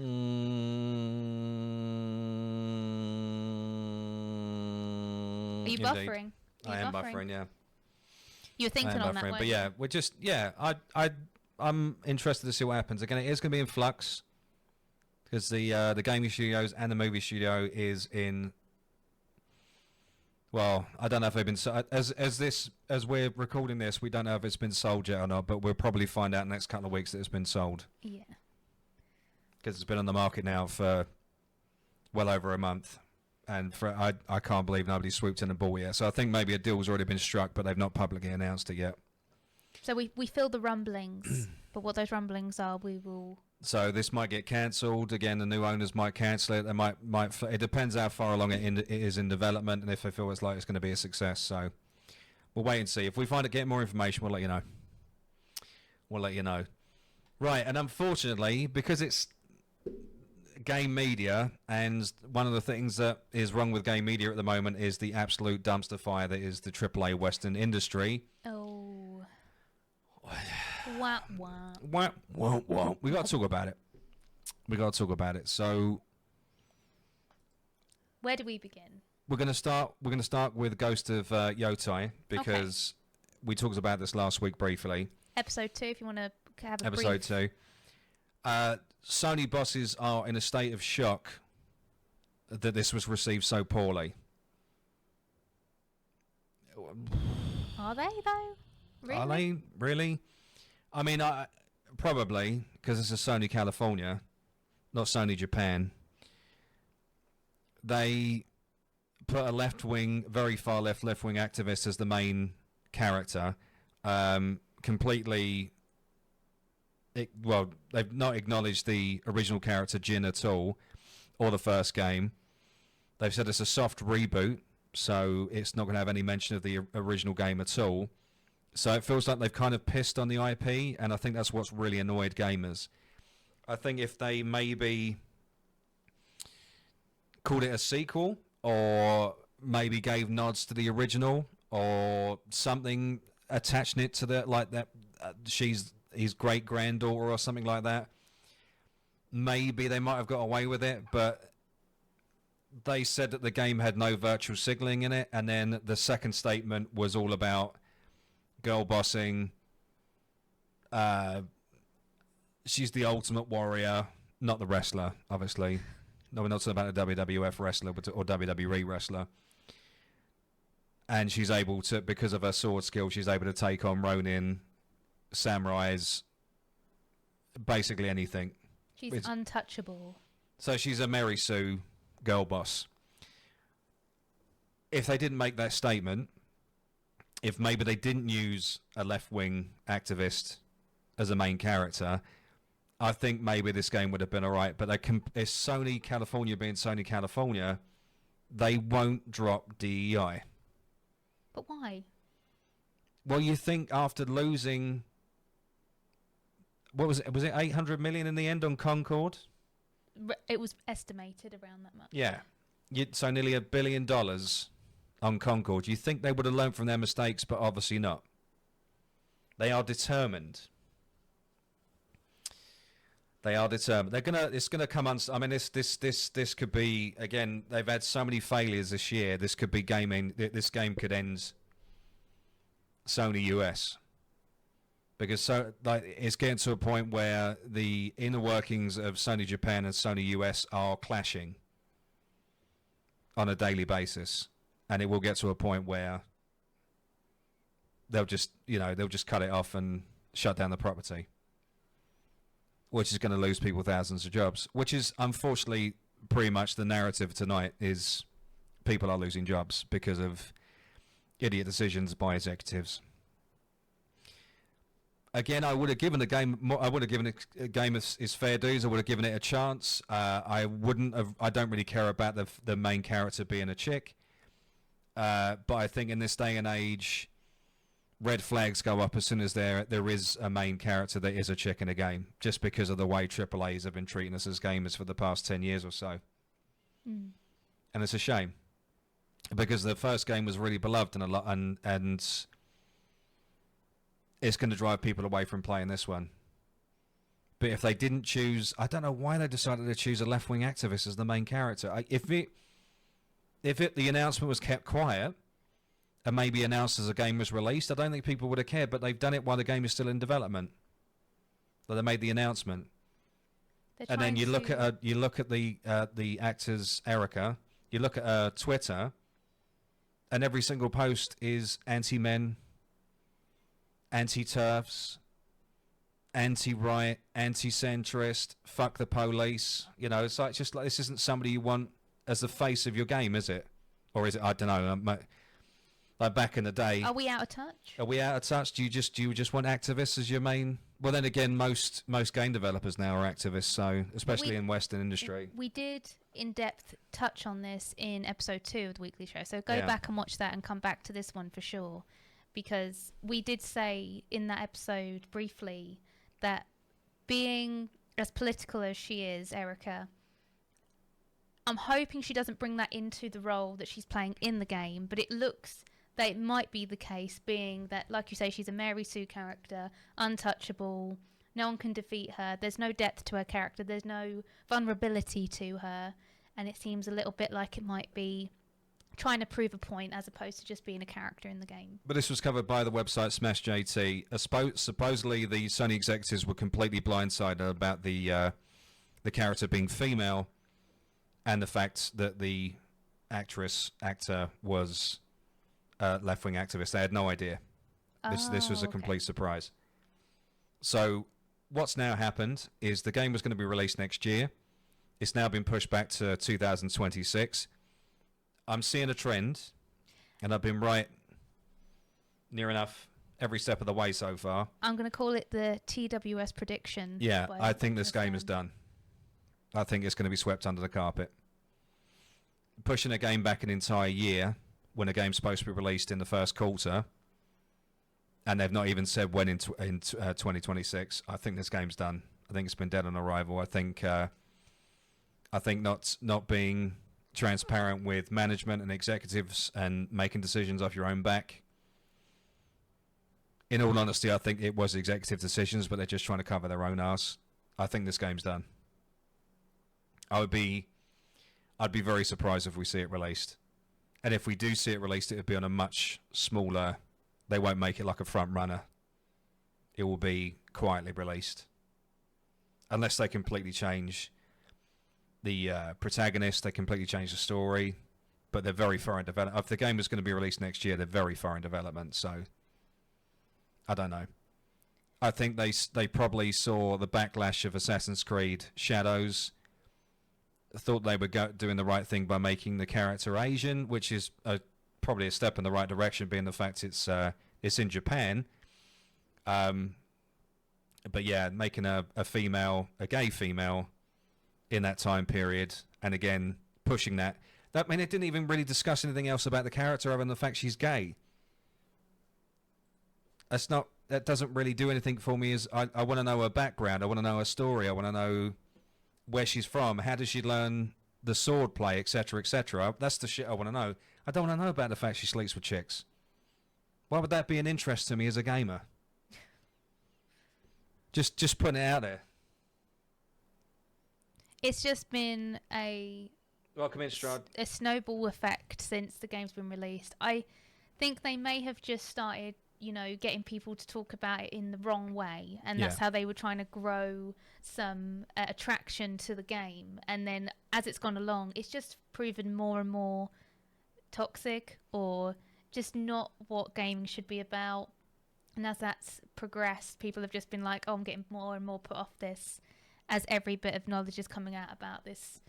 But like you said, I don't know if it's going to either be a delayed release or a quiet release, or if it's going to be completely taken off. There's no release other than the fact it's going to be pushed back to 2026. So again, I think this is done. It's either going to be very quietly released, or it's DOA as soon as they announced all the crap on top. I think it's got to a point where there was multiple projects on the pipeline or on the hub, and they're cooking, that have all been following the DEI rhetoric, and I think that they're now releasing them all, or they're close to being released, and they're at a point of no return, so that all they can do is release it. In the hopes that they may get some income. They may get some money back, because Sony are just bleeding money at this point. They're just bleeding money, and Xbox are currently making bank, so It's because a all the shame. studios they've shut down. It is truly a shame, because this did look like it had promise at the beginning, but it's just gotten worse and worse. Yeah, it's a shame. I agree, chat. It's a shame. It could have been great, but unfortunately, they just decided to make it another DEI Go woke, go property. broke. Yeah, which is getting a little bit tiresome for all of us, I think. But I think they may be starting to wake up and realise. Well, you say that, but we're just about to talk about something else. Oh, okay. We'll hold on to that for a second then. You were kind of hoping that the industry was waking up, and then they do stupid shit like this. Anyway, Oh, no. I think that's the next one. Hold on, here we go. Right, yeah, no, this is a good one to go on. Okay, so as we've been talking about Wukong and Space Marine 2, we're talking about quite, streams. There are good weekly games show. out there. There are good games out there. There are good games out there. The Golden Joystick Awards, though, have completely snubbed Wukong and Space Marine and only put them in one category. What? And in the same category. Yeah. So, Game of the Year, etc., they're not on that. They've been put in the... I'm just going to double check this so I don't get this wrong. Welcome in, Angel. Hello there. Helldivers. I did have this on the thing. I will find it, damn it. I cannot believe. The most wanted game, console of the year, PC Our game of the year. personal favourite games. So it's not in PC Gamer of the Year. It's not in best. So none of the actors got best supporter, etc. Etc. I can't believe that from Space Marine because the acting on that was phenomenal. I'm shocked right now. Best audio design is going to go to Star Wars Outlaws. The audio on that was awful. I'm out. Why? No. I'm angry. Best game expansion, the war with why is got what? Alan Wake 2 was horrific. So why that's even on the list? Final Shape again. See, you're seeing a pattern here. Alan Wake 2. Yep. Sweet Baby Inc. Destiny 2, The Final Shape. Sweet Baby Inc. Elden Ring, God of War. All right, no, but not. But Valhalla wasn't a very good DLC, I was told. And World of Warcraft, why is that even on the list? They were terribly received. I'm just trying to figure out I think they've been taken off the list. Oh, no, here they are. Yeah, so Best Visual Design. So they've both been thrown in the same category. So Black Myth Wukong and Warhammer 40,000 Space Marine 2 have only been put in Best Visual Design. They've been snubbed on every other section. There are so many different categories that could have quite easily been nominated for. If at the very least, if they can't for some reason let them win, at least give them the kudos and the nomination that they deserve for the amount of love and work that's gone into the game. That to me is completely unfair. They're not on best game. They're not on that list. They're not on best game. They're not on best multiplayer game. So surely Space Marine should be on best multiplayer game. Definitely. Wukong's not on best single player game. Why is that not on that list? That's a great. I mean, it's sold 33 million copies. Who is writing these lists? I have no idea. It's not just the Golden Joystick Awards, though, guys. They've also been snubbed on the IGN Awards, which people also see as verbatim. So the IGN Awards, Space Marine 2 and Wukong are not on any of their lists. And if you have a look at the Teetotum Awards again, which is in France this year, I think, not in any categories. So there are games on here that I would class as dog shit that have been put on these. See, best multiplayer game, College Football 25, Helldivers 2, really? Oh. After the year they've had? Why is Helldivers 2 on any list? Seriously, man. They're so out of touch. Sons of the Forest, Tekken 8, the finals. Did you guys remember us playing the finals? Did you remember us playing that horse shit? The finals. Best multiplayer game. The finals. Tekken, alright, okay. Sons of the Forest, again? Really? Come on, guys. What the fuck? I am shocked with this list. I mean... But best multiplayer game? We did briefly say, I think in episode 1, is that we knew that all the games that everybody's liked and has been shown publicly of being what one people like were not going to get nominated. And it was going to be all the games that we didn't like that are going to make the nominations. I guarantee there's, Outlaws in about at least 3 of them or something like that. Star Wars Outlaws have been nominated 4 times. Ugh, what a shocker. Best storytelling, again, where's Warhammer? I thought the story on Warhammer was great. Wukong, again, that's got a fantastic story, right? Definitely. Like Lorelei and the Laser Eyes? I've never heard of that. It's all shit. So this is nominated by a group, or is this nominated by the public, or is it a mixture of the two? No, this is done by a group of people. Not Okay. nothing to do with the. I think the people do vote on one of the categories, but I can't remember which one. I think it's Game of the Year. Okay. But you can only vote on what's in. Obviously, already been announced as Game of the Year, so I think you've got 6 to choose from. But none of them. This is the thing. They've chosen games that have done. That were poorly received and/or have got baby ink attached to them. So people keep saying to me on Twitter and other places that I'm talking shit.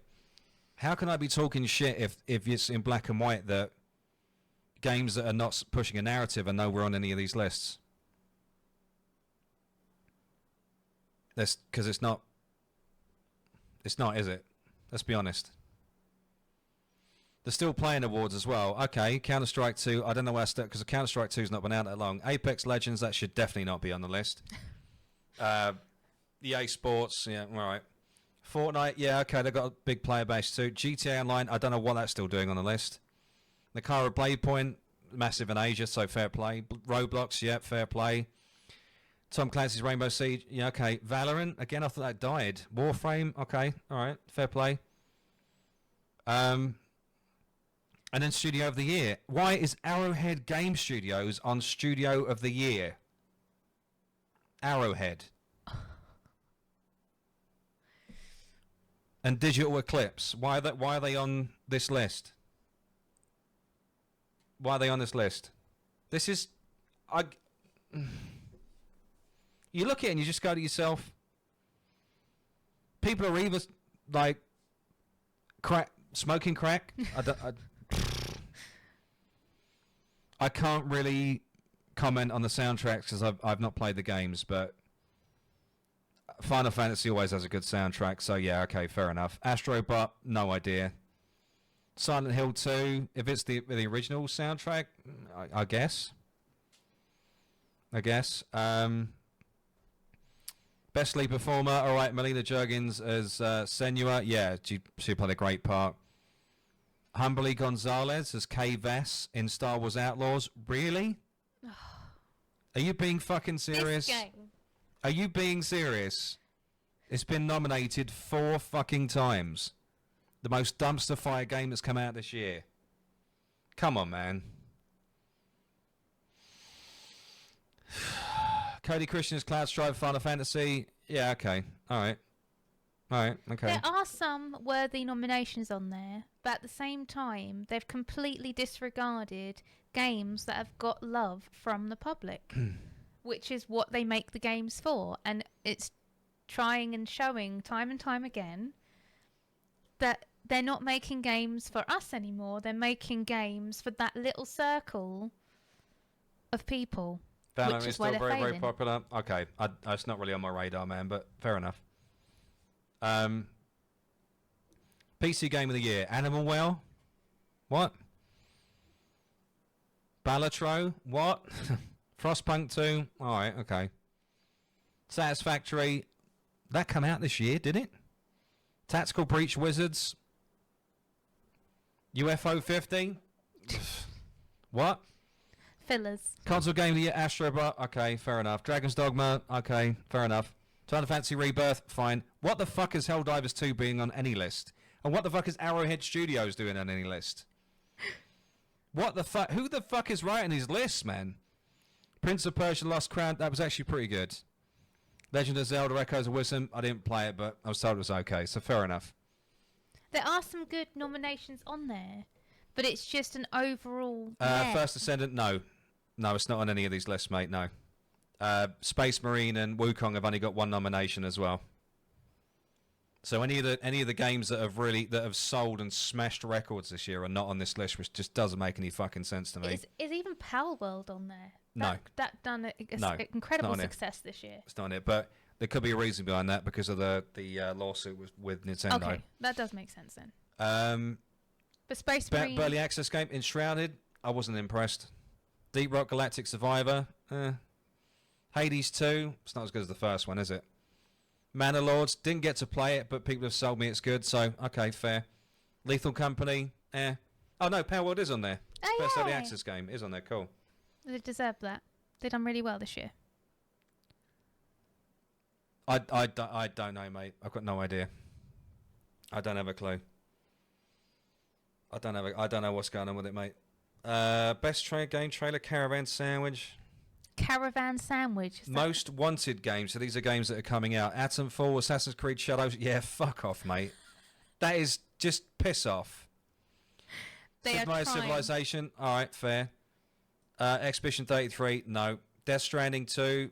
All right. Deadlock, Exodus, Ghost of Yotai. Fuck off. Grand Theft Auto. No. Hollow Knight, Silksong. Yeah, okay. Indiana Jones: The Great Circle. Fuck off. Kingdom Zone Deliverance. Yes, okay, fair enough. I'll agree with that. Light No Fire. Don't know. Mafia Old Country. All right. Monster Hunter Wilds. Yes. All right. Agree with that. Great. Skate. Okay. Yeah. Slay the Spire. Don't know. South of Midnight. Don't know. But that is. Not a strong lineup for you. This is the Golden Joysticks Awards. Not the IGN Awards, Golden Joysticks. 42 years, and then this is what they're doing to the gaming industry. It is a little bit. And I've got people telling me online that what I'm talking about is bollocks, and it's not true. Well, guys, it's in fucking black and white. I don't know how else you can... I'm not making any of this up. I always do my due diligence. Everything we talk about, we heavily research before we put online, because we don't just say this for our own benefit. We say this because we want to boost the signal and tell the truth. And there it is in black and white. I can't believe that Helldivers is on not just once, but 3 fucking times after the absolute shit show they've had this year. Yeah, all right, okay. But yeah, the reason why I put this up is people keep reporting that the industry is healing. It's not. It's so far from it. And I think a lot of this is coming down to something we're going to talk to next, which is the title of the video, which is about Ubisoft. And I think a lot of it is down to that, is that for whatever reason, stock prices are being driven down so gaming entities in the West can be bought out. Because there's no other reason or sane reason to why we keep getting shit like this. Because it doesn't make any sense. Out of all of the... But as a whole, okay, there's a few bangers on there. I'm not going to deny that. But as a whole, that's a terrible fucking list. And I'm hoping people watching, or they won't tune in this year because of how bad those lists are. Because that's fucking awful. Or they've missed out their game. Their game's not nominated. Yeah. Fucking stupid. All right, so we were going to talk about it. This is the reason why we titled the video like this today. We were talking about this last week and the week before about Ubisoft and their underhanded practices. Lo and behold, I don't want to say I told you so, but I told you so. They're saying that this is a report that the Gilmour family and Tencent are considering a buyout. This has already happened. This is... So media are quite slow at this kind of thing. They're given little tidbits of information so they can't go live with the report until they get more information. So they're bottle fed every now and again, trickle fed, till they get to a point where they can release an actual article. Because of the down spiral of Ubisoft stock, because of the game releases, poor sales, etc., this is all they could do to raise the stock prices. So Tencent have already bought Ubisoft. This deal has already happened. It's already gone through. I guarantee it. There's no way that media makes these kind of announcements without even knowing that's happened, or they know it's happened but just can't actually say it's happened. Does that make sense? Does that make sense to They're everybody? keeping it under wraps, basically. They're keeping it under wraps. So, on the upside, if Tencent does buy out Ubisoft, the DEI stuff will disappear because they don't stand for that kind of stuff. The downside is that the buyout, 40 to 60% of the staff will lose their jobs. That's where my heart hurts a little bit. So 40 to 60% of the company will be sacked and let go because of the buyout. Because that's just buyout. That's what happens when the buyout. You get rid of the old, bring in the new, or you get rid of the old guard and bring in a new guard. And the investigation that we were talking about has disappeared. It's now no longer going on. So that's been paid off. We don't even know if that investigation was real or not. Again, we think it was just down to drive down stock prices. Ubisoft stock was so far in the toilet that Tencent could have come in and bought them out 50 times over. Wow. So this is all happening in real time. This deal has already happened. They are now trying to soften the blow on the announcement. So I don't know if we're going to hear about it this year. We probably won't hear about it till next year.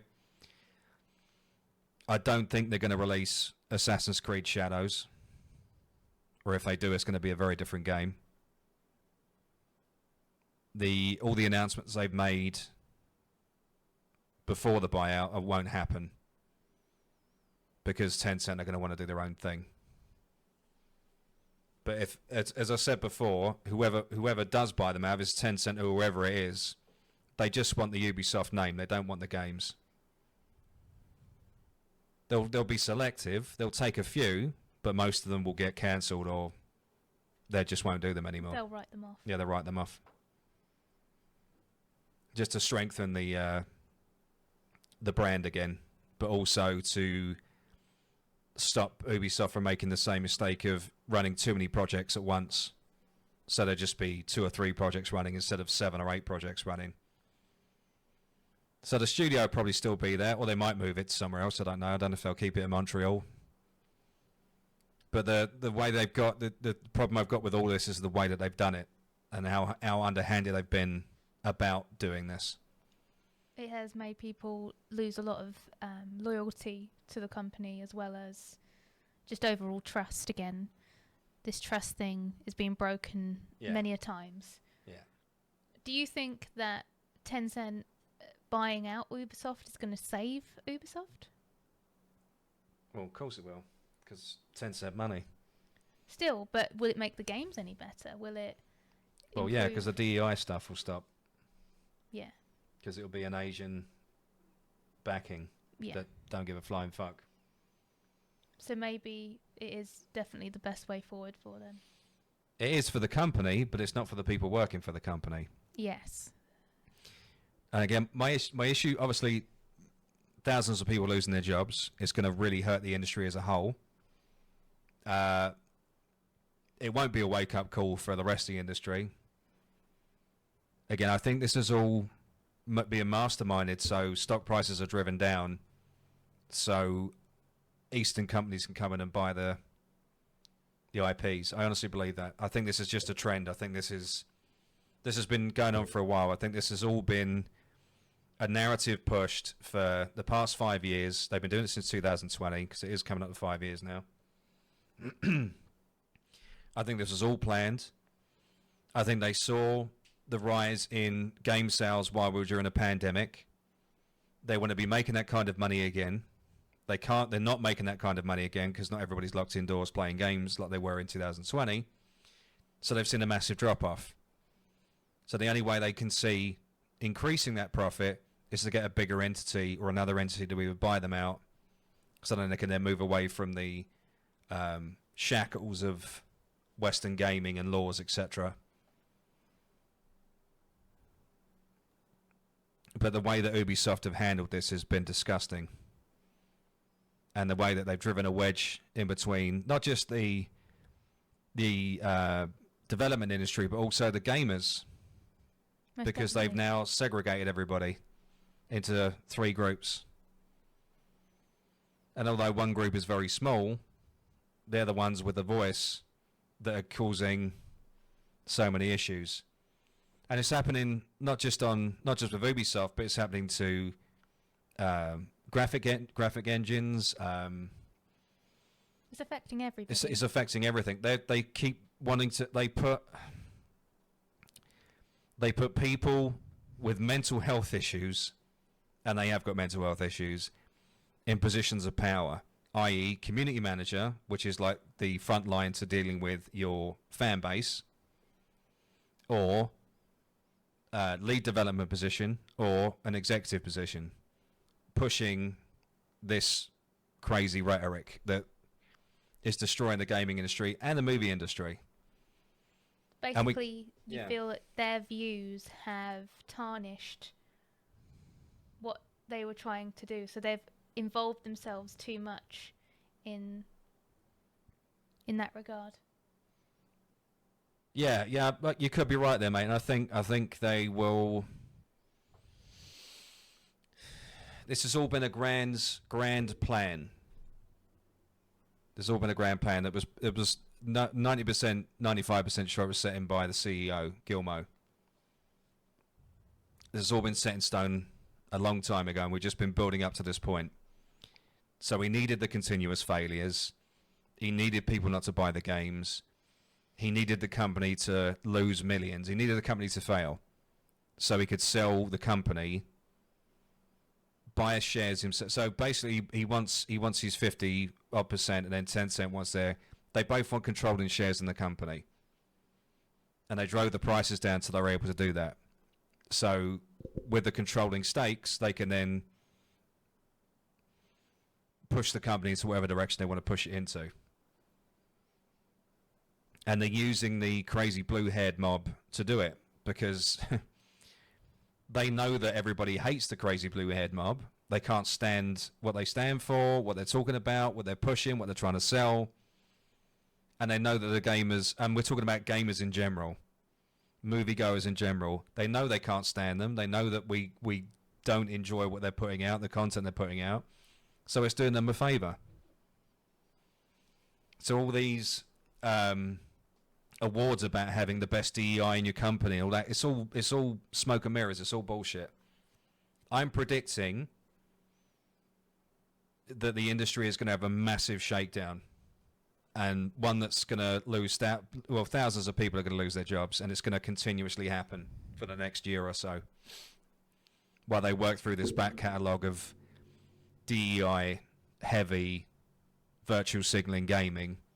And then once that's all released and stopped, and once all the companies are then in a weakened position, other companies will swoop in, buy them out, and then the company, like some of these companies and studios might just completely disappear. They might just get soaked into a bigger entity, and then what the bigger entity will do is just pick and choose what intellectual properties they want to take from the studio, but then the studio itself will disappear. What EA did to hundreds of studios in the late 90s, early 2000s. Same thing EA did. But now the Eastern studios are going to do the same thing to Western studios. Maybe not all Eastern, might be other Western studios looking to buy out. But this has all been a build-up. This has all been happening for a reason. It's just because it's too insane. Like none of it has made any sense. The movements, the constant failures. They're not listening to the fan base. The people they put in charge, the people they got to lead these projects, none of it makes any sense. It's like everybody's lost their fucking minds, and now it's all starting to make sense. It's all starting to come to fruition. It's all coming out. And again, I think in October, when I keep saying this, middle of the month, when all the revenue buds are all released and everybody can see how much is being spent, everybody will start putting 2 and 6 together and start, everything will make sense. But by that point, the deals have already been made, and You can't go back. there's nothing you can do about it. Money talks, guys, and when there's this amount of money involved,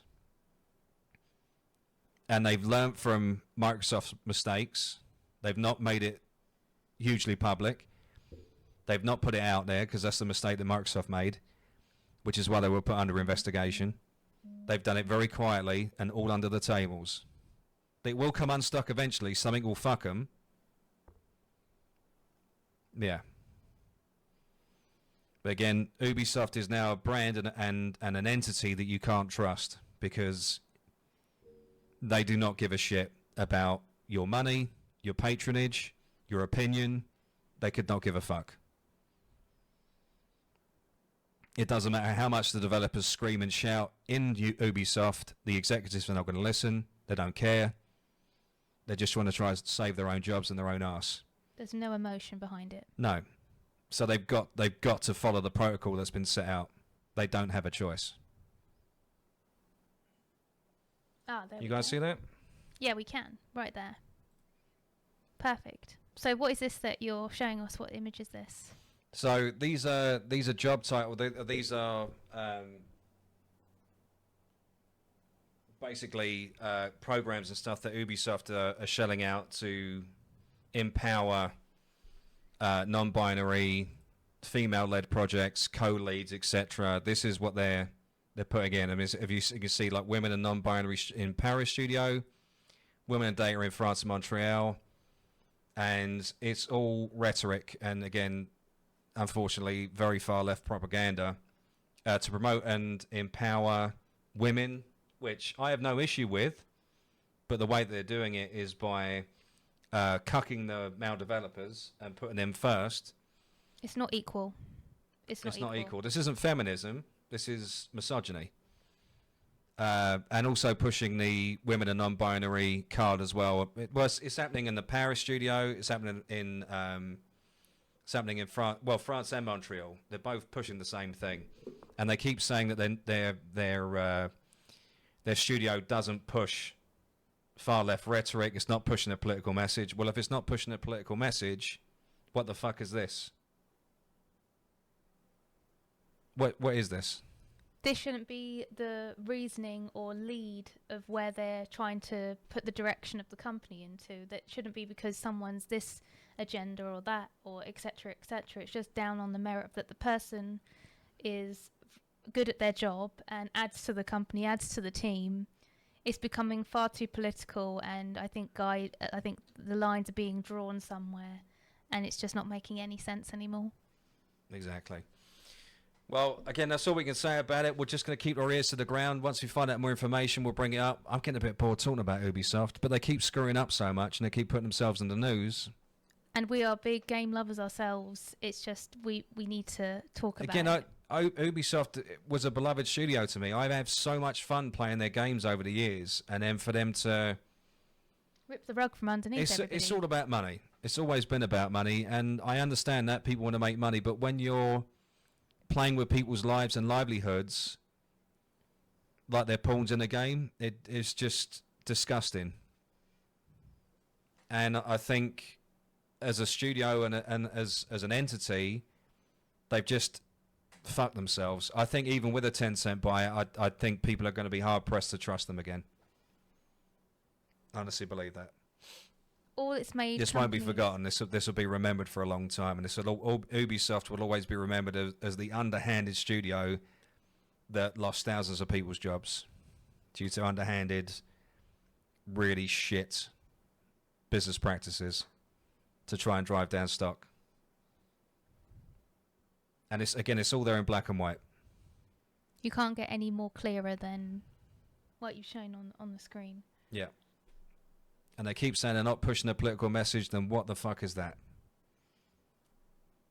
It's right there. So, go fuck yourselves, Ubisoft. Okay, and another note, and something we can have a bit of a laugh at. I'm ready. We Last need a one little bit today. of jolly. Starfield fans, right? Remember Starfield, guys? Do you remember Starfield? Bethesda? Wait, hold on. This is ringing a bell. Todd, yeah, Todd, Starfield. Starfield. It's going to be the Ah. most. It's going to be the best game ever, Jaina. They've released a DLC. Surprisingly, just putting it out there, nobody gives a shit. Reason being is, the original Starfield game was a heap of fucking shit. Yeah. You might be upsetting some Starfield fans there. I'm going to take you back about 3 or 4 months when they were talking about Starfield and the improvements they were making to the game, where they were making ships or spaceships that are in space, What? and also planets that are also in space. Do you remember that? Whoa. Wait Do you a remember? minute. Do you remember this? Do you remember that? Do you remember that trailer? Do you remember that guy talking about it? I do remember that. Do you remember it? That I very remember it. trailer. I remember it. They were talking about ships that go in space, and planets also in space. We were mind blown. But you can also get out of your ship Right? in space. Oh my gosh. So you're trying to tell me this game is in space? Is in space. Starfield, Who would have known? a game based in space, and space No, wait, I can't handle it. is in space. Wait, okay. Piss taken aside, Yeah. how Bethesda can come out and say this is the greatest game they've ever made is Oh. insanity, man. Like, it's just like, what? Um, Somebody had an interesting take. So, you know, Starfield, yeah, Starfield, because it's in space and stars, space. I'm gonna give you like we watched a video today, so we just do a lot of research and stuff, and somebody had a very interesting take on Bethesda. Now, like most of you, I've played Bethesda games for a long time. I've played Skyrim, I've played Fallout. Fallout, all the Elder Scrolls stuff, Elder Scrolls Online, etc. Now, I'm probably going to get a lot of hate for this, but if you seriously think and go back to when you first played those games, they were a broken mess. And I think why they're so beloved is not due to Bethesda, but it's all due to the mod creating community. So it's all down to the modding community. They are what make those games great. Because the actual base games are a heap of shit. Let's be honest. They're not great. They're not. Fallout 3, yeah, okay. But it wasn't fantastic, was it? Fallout 4, yeah, okay. But it wasn't fantastic, was it?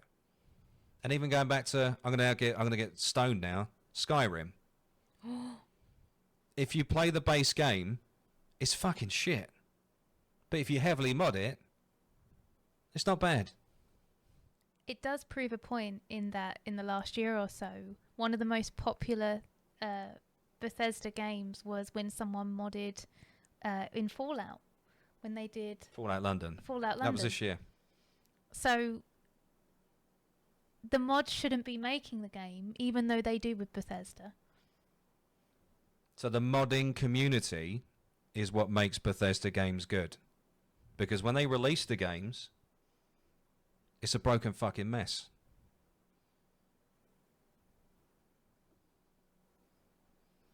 Exactly. I think people are waking up to it. I think people are finally waking up to how broken Bethesda games are. If you take a really long, hard look at Starfield and the engine and the graphics and the way the dialogue, guys, is fucking awful. And they've released an overpriced DLC, and you've got to pay $7 for another mission, on top of the fact that you've already spent that amount on the original game, and the DLC is not that great, and they wonder why nobody's buying it. It's because your game's shit, Bethesda. Your game's shit. Simple as. Your game is fucking terrible. It's not good. Combat, story, looks of the game, having a relationship with a chick that ends up being a guy. Wait, this was completely unnecessary. Why they added it to the story? It just was beyond. So you have Crazy. you have sexual relations with this character, and then they tell you that they used to be a dude. Oh, just thought I'd let Just you know. as the fact that you're not in the community, if you're not LGBT, just a straight, thought you're getting in the way with a nice lady, kind of feeling a vibe, etc. No, I used to be a guy. But they tell you after you have sex with them, isn't it? Like that? That's rape. I'm pretty sure. That's not consensual, is it? That's not consensual sex, and they're putting that in the game and pushing that. But yeah, that's blue-haired nut jobs that think that's consent. That's not consent. Yeah, it was a. You need to. Yeah, that's not consent. You remember the Me Too movement? Yeah, that's not consent. Yeah. Yeah, it was. I don't know what the character's called. It was pointed out to us by Hill versus Babyface. Yes, we watched Hill versus Babyface. And Disparu as well. They were playing. Or I think it was Hill versus Babyface was playing the game. And they were just as shocked. Well, their reaction. Yeah, so they just they've had relations, they've had sex, and then they come out and say, "So I thought you should know, but I used to be a man." Okay. This is in a Starfield It's in game. a Starfield game. Yes. They played for hours. You can look up because he completely lost his shit. And he did completely lose his shit. He went viral. He went viral, and they made music videos out of it. So if you look up Hill versus Babyface, trans something, you'll find it on Google. I promise you. Starfield, just Hill versus Starfield and or Starfield Meltdown. Hill versus Babyface, Starfield Meltdown, and you'll be like, what the fuck? Yeah. You'll see for yourself. So what again, we're talking about. they said that they had no virtue signaling or DEI or left-wing politics in Starfield, and it's rife. And now that people have got hundreds of hours in the game, they're now seeing it.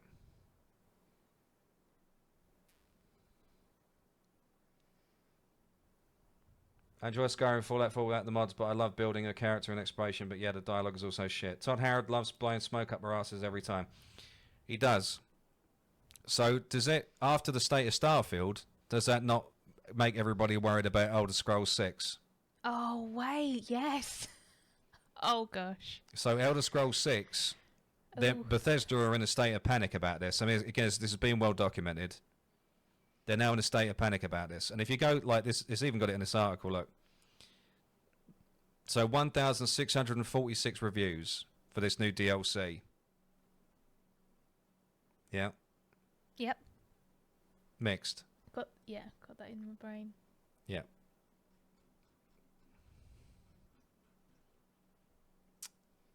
One you got to pay for, it's not free. I don't think any of these games have been free. If you're paying your hard-earned cash on games for them to not deliver the basic, would you say basic needs for a gamer? And they're not delivering those? No, they're not delivering on it. No. It's not worth It's not worth it. anyone's time. No. When they can make free games with much more depth, great storylines, better dialogue, everything, there's no excuse. When there's been investment and time and energy put into them, it's just a bad show. It's a bad show. You go by that video. I mean, yeah, somebody said just about taking your own experience away from. I mean, fair. Yeah.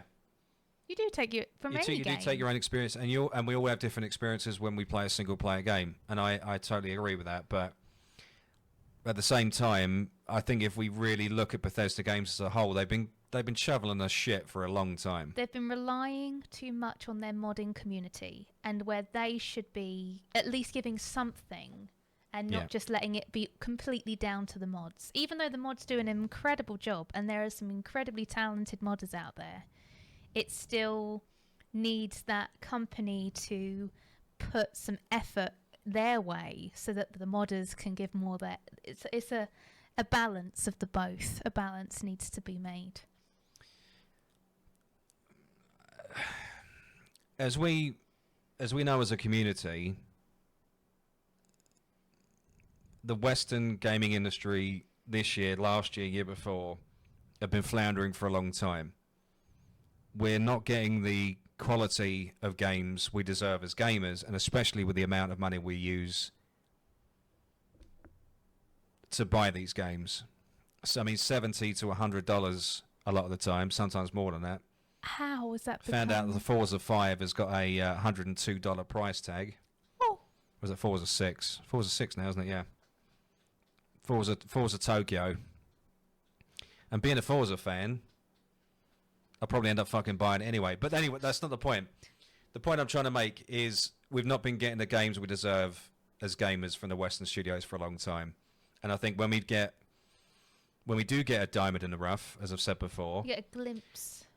yeah, it's such a shock that you don't really know what's the catch. Why is this game so good? Why am I'm enjoying myself? What the fuck? This isn't right. I'm playing a game. I shouldn't be enjoying myself. This should be a slog.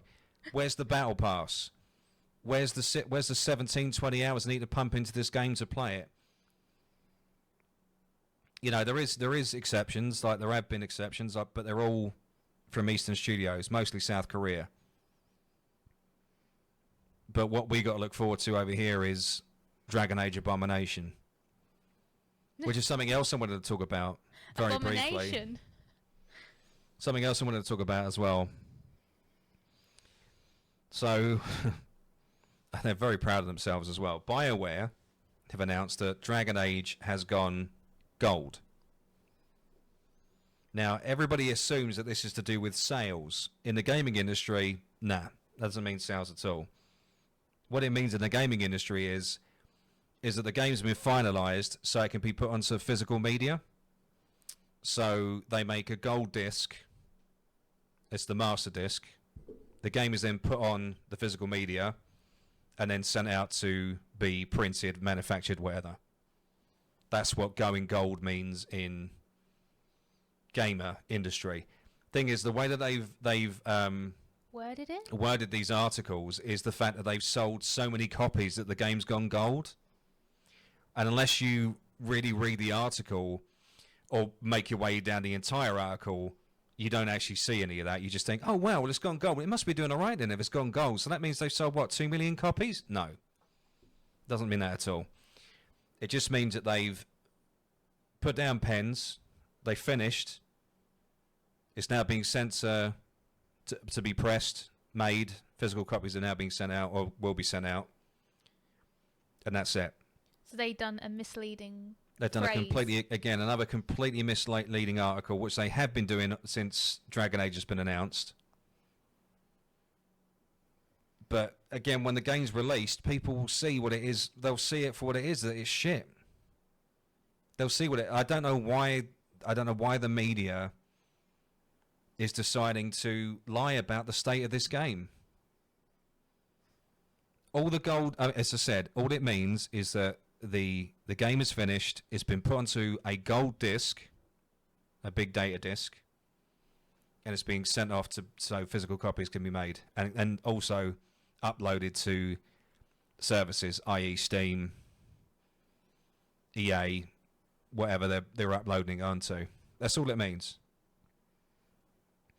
And the fact that their patcher works, because there's going to be a lot of fucking bugs. So, yeah. So it's going ahead. Yeah. They're still making sure it's going to be the best game ever. But it's more of the thing of... I need to chug some more water there when you said that. It's definitely they're trying every which way to word it in such a fashion that people believe into their bullshit. And I think they don't realise that the gaming community are all far more wise to their games and their fancy words, that they're not really fooled by what they're trying to say. That they know it's falling down the drain. They know what comes with this. So I love the way they announce it, like Game Rant as well, which again is turning another shield, unfortunately. Game Rant used to be a great site. BioWare has announced that Dragon Age The Vanguard has gone gold ahead of its release on October 31st.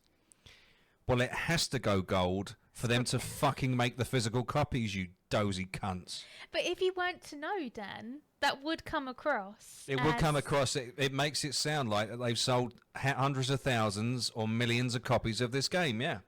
And it gives into that sort of frenzy mentality, mob mentality. Oh, well, it must be good then. We better go out and buy it. But read between the lines, guys. And I know that a lot of the chat do. The Access Media, I keep saying this, you're going to get bored of me saying this on the weekly show. The Access Media are actively lying to you on a daily basis to try and herd you into a decision, i.e., I need to go buy Dragon Age because if I don't buy Dragon Age, I'm not one of the cool kids. FOMO. Yeah. Exactly. I think it's they're breeding the whole... I miss old Game Rant. The whole FOMO, the whole... you're a loyal fan of this franchise, so you must get the other game because you're not a true fan if you don't get this. And they're playing tactics that are bottom of the barrel, to be fair. If they're using these to get people to buy the game, then you know that there's something not quite right with the game at its base. Because if they're trying so hard to promote it, then there's something if underlying. A game is good, I've said this before, Cog said it as well, if a game is good, it speaks for itself. Yeah. You don't even need to market a good game because the game's awesome and it will just sell. Because either by word of mouth or the YouTubers or streamers will pick it up and give it a gleaming review and then people will go out and buy it. But if you're having to Star Wars Outlaws it by paying influencers and streamers and YouTubers to come to Los Angeles to play your game and then give it a gleaming review, your game's shit. Plus, that's kind of damaging for the content creation and influencers in that regard, because that's sort of lying, and that's going to lose trust not only by the gamers and the developers, it's going to lose trust by the people that are talking about the games. And it's like nobody knows who to trust now. Nobody knows who to listen to. If this game is good or not, you just got to make that decision for yourself. Whereas beforehand, we could go on review sites. Like you were saying, I want to go back to the old game run, or I missed that, etc. PC Gamer. Yeah. There's no reviews you can trust because of things like this, where they're paying off people to say what they want them to say, not what they truly feel. Crazy. We live in a time where you can't trust anybody or anything. I believe there are a few in between the lines like ourselves and a few other content creators who are trying to keep that true message out there. I think Cog's quite right. I think in this day and age, you've just got to listen to people you either trust or people you've been following for years that you know are always on the straight and narrow, and just ignore all media. And like I said in a previous episode, that excess noise. Just ignore that excess noise. Make your own decision. We're just, again, what we find shit, you might really enjoy. I don't know how, if you've got a brain cell, but you might enjoy this game. This.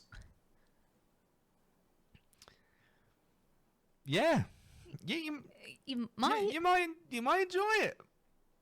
This game. It might end up being. You might really like it. It might be your favourite game ever, Dan. It might blow your mind. You might change your life. It might. It won't, but it might. If you can take anything from this episode, as we always say, again, our opinions are our opinions. You don't have to agree with our opinions. We love discussing them. We're never gonna say to somebody, "You're wrong." Never. We might call you a dick, but you're entitled to your own opinion. But taking from somebody that's been in the industry for a long time,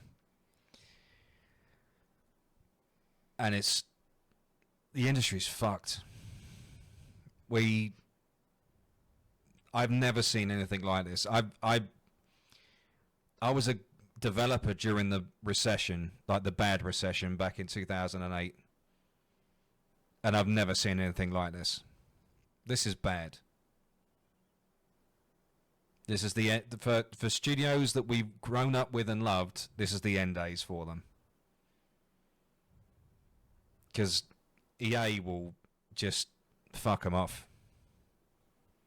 They'll shut down the studio. EA likes money too much. They'll take Mass Effect. They'll take that other IP they're working on. I can't remember the name off the top of my head. They'll take those, but then they'll shutter the rest. It'll all go. It's just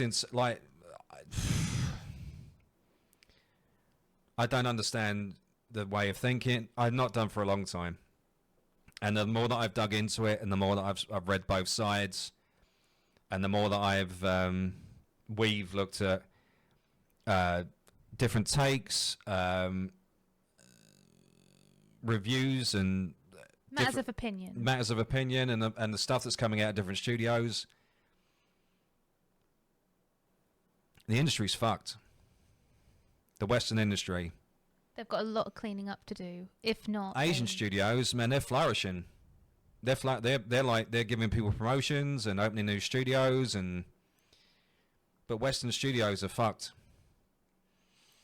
We might see the rise of a couple of AA studios, which would be really cool. I'll be looking forward to seeing that. We might see the rise of a few indie studios. Ooh. Because there'll be a space for them. I think that's the only positive thing that will come out of all this when these AAA studios start to fail, is that it will make space for other studios to take their place.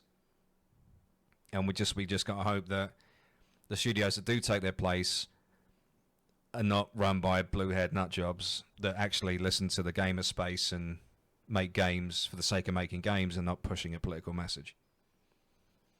We can only hope. Yeah, it is. And it's a shame. But we move on. And I think we're going to have to, because at this point I don't think we've really got a choice. But as you predicted, you saw basically what was going to happen, and it's happened blow for blow, exactly how we've discussed it. Yeah. And I'll say we, but I don't know if you agree, Dan, is that it's more of, we don't want people losing their jobs. We are fans, and we enjoy games ourselves, and we just want to see it thrive again. We want to see games doing well and people enjoying cosplaying as characters. Like, when was the last time you really see someone with one of these newer games cosplay one of the characters from them? Or I can't remember. It's been a long time. Seeing so many people love a game so much, you see like 12 people at a convention cosplaying a certain character. I don't think you see that anymore. And I think if they can bring that love and that magic and that fantasy back, I think they'll be on the right path. But I think that's got lost along the line somewhere, and that's where people have lost their heart for gaming, because it hasn't got that same feel as it once did. And it may not again, but they need to evolve and they need to move forward and not become so caught up in what is the future and just be present. They're thinking too much about what this person, or this needs to be represented, or this political thing. Just scrap all that and just, like you used to do, is concentrate on good stories and good characters with... So just to reiterate what we were talking about as well, so this is Barons. They talk about stocks, etc. Okay. They go into a little bit more detail about what's going on with Ubisoft stocks. Can you see that okay? Yeah, I can. Yep, so looks awesome. Okay. We can see that nice and clear. Sorry, I just lost chat. Let me see chat.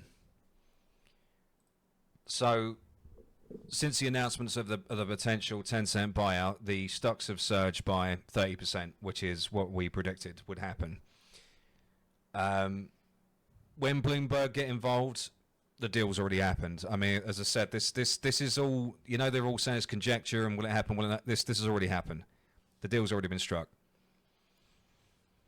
Bloomberg is the... we know the deal's happening, but we can't quite talk about it yet because of stock. But, yeah. They're giving it the nod, basically. See, Tencent have already got stocks in Ubisoft, but only 10%. They want a majority share. So they've driven down stock. They bought it out. And because the whispers of them buying it out are just trickling through the airwaves, the rise in stock's gone up because Tencent is worth billions. So when you've got a company that's worth billions buying out a company that's worth fuck all because their stock's in the toilet, something's happening that's going to make a difference. Obviously, stocks rise. So this isn't investment at this point. This is a complete... No, this has buyout. happened. This has happened. This has happened already. Right. A game of life basically never seen the games saying Star Wars Outlaws is a prime example. I told you 10 years open world Star Wars game you would fail. You'd think it'd be crazy. Yeah, exactly. And it's...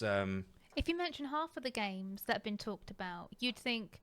If you'd have said them 5 years ago, you'd have gone, they're going to be a success. They're going to fly off the shelves. Everybody would love a game like that. Yeah. And they've just somehow got it wrong. Or they've just somehow misinterpreted it along the line. And it's crazy how it's developed. But as we said, this has already happened. This is already in the works. I think, in all honesty, this was in the works probably the start of this year. And Tencent and the Gilmour family have been driving this in this direction so they could then get their controlling shares for the company and then take Ubisoft where they want to take it. Just because of the narrative, the way people have been talking about it, the way that people have been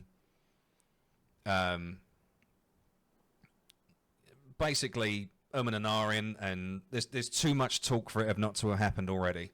So we'll wait and see. But I think personal experience and being in the industry for so long, this has already happened. This is done. This is a done deal. Once it goes into this state, it's well, that's if it does happen, man, because they've already hit problems with the IP.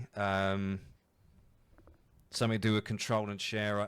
I don't know the ins and outs of it, but they've already hit issues before they've even got into development. So I don't know if Eclipse is ever going to happen. In all honesty, it might do, but yeah. Quick bonus round for today because we forgot to talk about this earlier. Oh, okay. It's, again, something that's going to make everybody potentially piss their pants Okay. with laughter. I'm ready now. What did we forget? So, you know how much I love the Hollywood Reporter. Oh. You guys aren't ready for this, right? You guys aren't ready for this. The Hollywood Reporter. Yeah, I'm not going to be spawning you, Hollywood Reporter. Go fuck yourself. Is Disney bad at Star Wars? Wait. An analysis. Hold on. Is that actually saying? So hold on. Is Disney bad at Star Wars? No shit. Somebody has been paid to write this article. Not just Hollywood Reporter. Bearing in mind Hollywood Reporter, Variety, Screen Rant, they're all owned by the same company. They've gotten 5 separate writers to write the same article. Is Disney bad at Star Wars? Wow. Fuck. I get asked all the time, what's your problem with Access Media?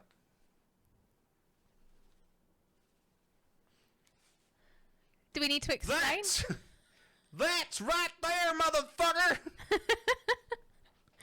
Oh, wow. It's been 12 years since Disney bought out the IP, bought Lucas, etc. Okay?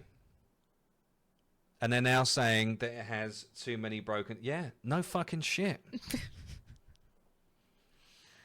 You can have all the copium you want. And you can have all the... Oh, you know, like, Acolyte wasn't that bad, you know... Okay. Acolyte wasn't that bad. The sequel trilogy wasn't that bad. Come on, it was okay.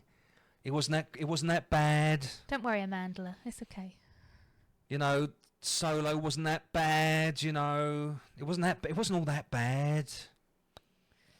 Third season of Mandalorian, it wasn't that bad, was it? Come on, it wasn't that bad. It weren't all about Bo-Katan. No. I could go into a massive tirade like I normally do, get on my fucking soapbox and go, you know what? Fuck off.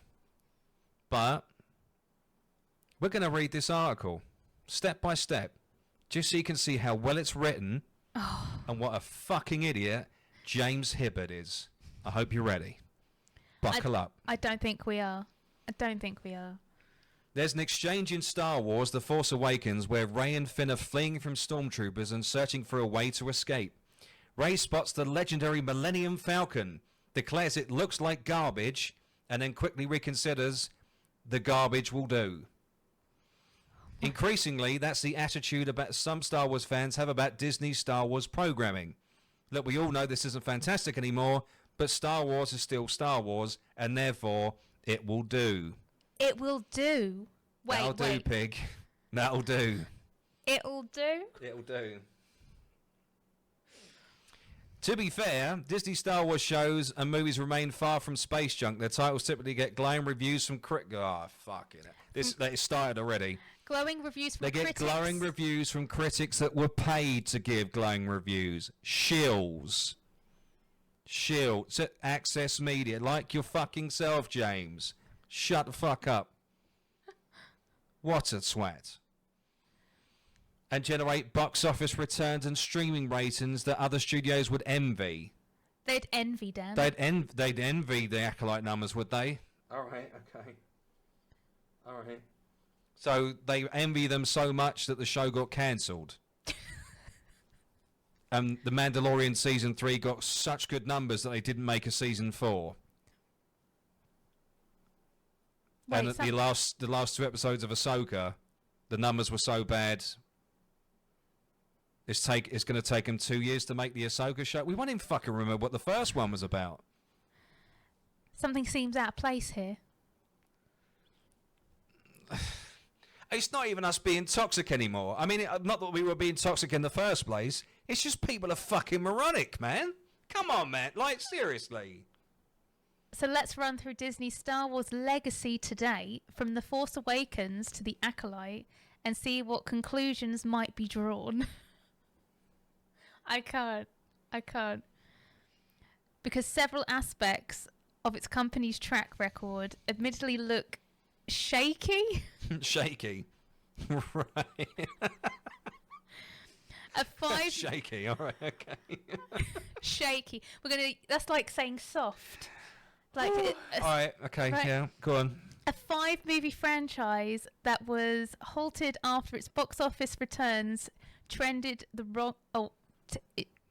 am I reading that right? What are you up to? It trended the wrong direction. I mean, 5-movie franchise was halted after its box office returns trended in the wrong direction. Yeah. But 6 live-action TV shows, just one of which has been multi-season hit. It's been a multi-season hit. Right. Which one was that? You mean 2 seasons? Multi-season hit, though. Yeah. Okay. But a startling number of projects is put into the development and then abandoned, like Starships on... Oh, my God. Starships on Braca. So he's trying to make out that he knows about Star Wars. Go on. That's what I was going to say. And one wildly ambitious role-play hotel that closed after a little more than a year. Yeah, because it was all the fucking sequel trilogy. If they made it classic Star Wars, it would have fucking smashed it. I just can't believe what this guy is. It was all New Order troopers. If they made it Stormtroopers and the original trilogy, the prequel trilogy, people would have gone fucking mad for it. Imagine that all those New Order troopers were all Stormtroopers. And it was Darth Vader and Luke Skywalker and Han Solo and the original, or Obi-Wan Kenobi and Anakin Skywalker and not Rey and fucking Kylo Nerd and General Hux for some reason is there. I still can't fucking work out why he's at that park, but there we go. But this is the whole point of the article. It raises a question. is Disney kind of bad at Star Wars, or is it just the case where a very high, but but for success combined with a passionate fandom's grips tend to obscure what is otherwise a hugely popular and lucrative franchise? Let's take a closer look. This guy is clearly trying to show He's how... obviously, he's smoking bad weed, I think, because he's in California. After buying Lucasfilm from George Lucas in 2012, Disney relaunched Star Wars as a franchise trilogy in 2015 with the director Jar Jar Abrams. Jar Jar. Jar Jar Abrams, yeah. The Force Awakens, a film that was an absolute blockbuster, which was literally Star Wars A New Hope rehashed. Yeah. Because they blew up another Death Star for the third time. Yeah, surprisingly as it turned out, problematically, the studio did not have a film creative plan for the next two films. Yeah, no fucking shit. And they gave it to fucking Rian Johnson, who doesn't like Star Wars. Rian Johnson's 2017 sequel to Last Jedi took the story in a different direction. That many loved and many didn't. We loved it. Who the fuck loved The Last Jedi? Did you love that direction? Oh, yeah. Yeah. I was... Just a bit of background. I think I've told this story before. I went to the premiere of Last Jedi and Force Awakens. Did the red carpet for both. And I come out of it thinking, did I like that? Did I like that? I don't know if I like that. And it took me 3 escalators, because it was the one in London. It took me 3 escalators to get to the bottom. And by escalator 2, I'm going, no, I didn't fucking like that. What the fuck was that casino bit about? And hold on, they just fucking killed off Luke Skywalker. So by the bottom of the escalator, I was foaming. I was spitting. I was just foaming at the mouth. I was raging. What's the general consensus? I've never been so fucking pissed off in my life. And I'm there with our 3 writers, and we're just going, what the fuck did we just watch? What the fuck was that shit? What the fuck is going on? Yeah, but that was the consensus. And then the poor Uber driver that took us back to the office, he had to listen to us bitch about it all the way back. Just going, so I did with my friend, I did the he was Stavros, obviously. So the new Star Wars movie shit, yeah? As you say, I was going to take my kids to see it, but I'm not sure. I think I just take kebab instead. Anyway, going back to this thing. So it was that sequel last year to is that the Abrams then returned with 2019's Rise of Skywalker and tried to push the narrative closer to the original intentions.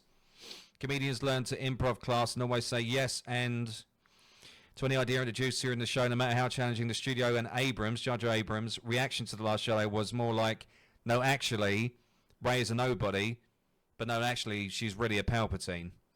The resultant trilogy was a mishmash of dueling creative visions. Lucas took a similar, I'm making this up as I go along approach to the original trilogy, but it's far easier to maintain the saga's cohesion when all the films are led by the same person.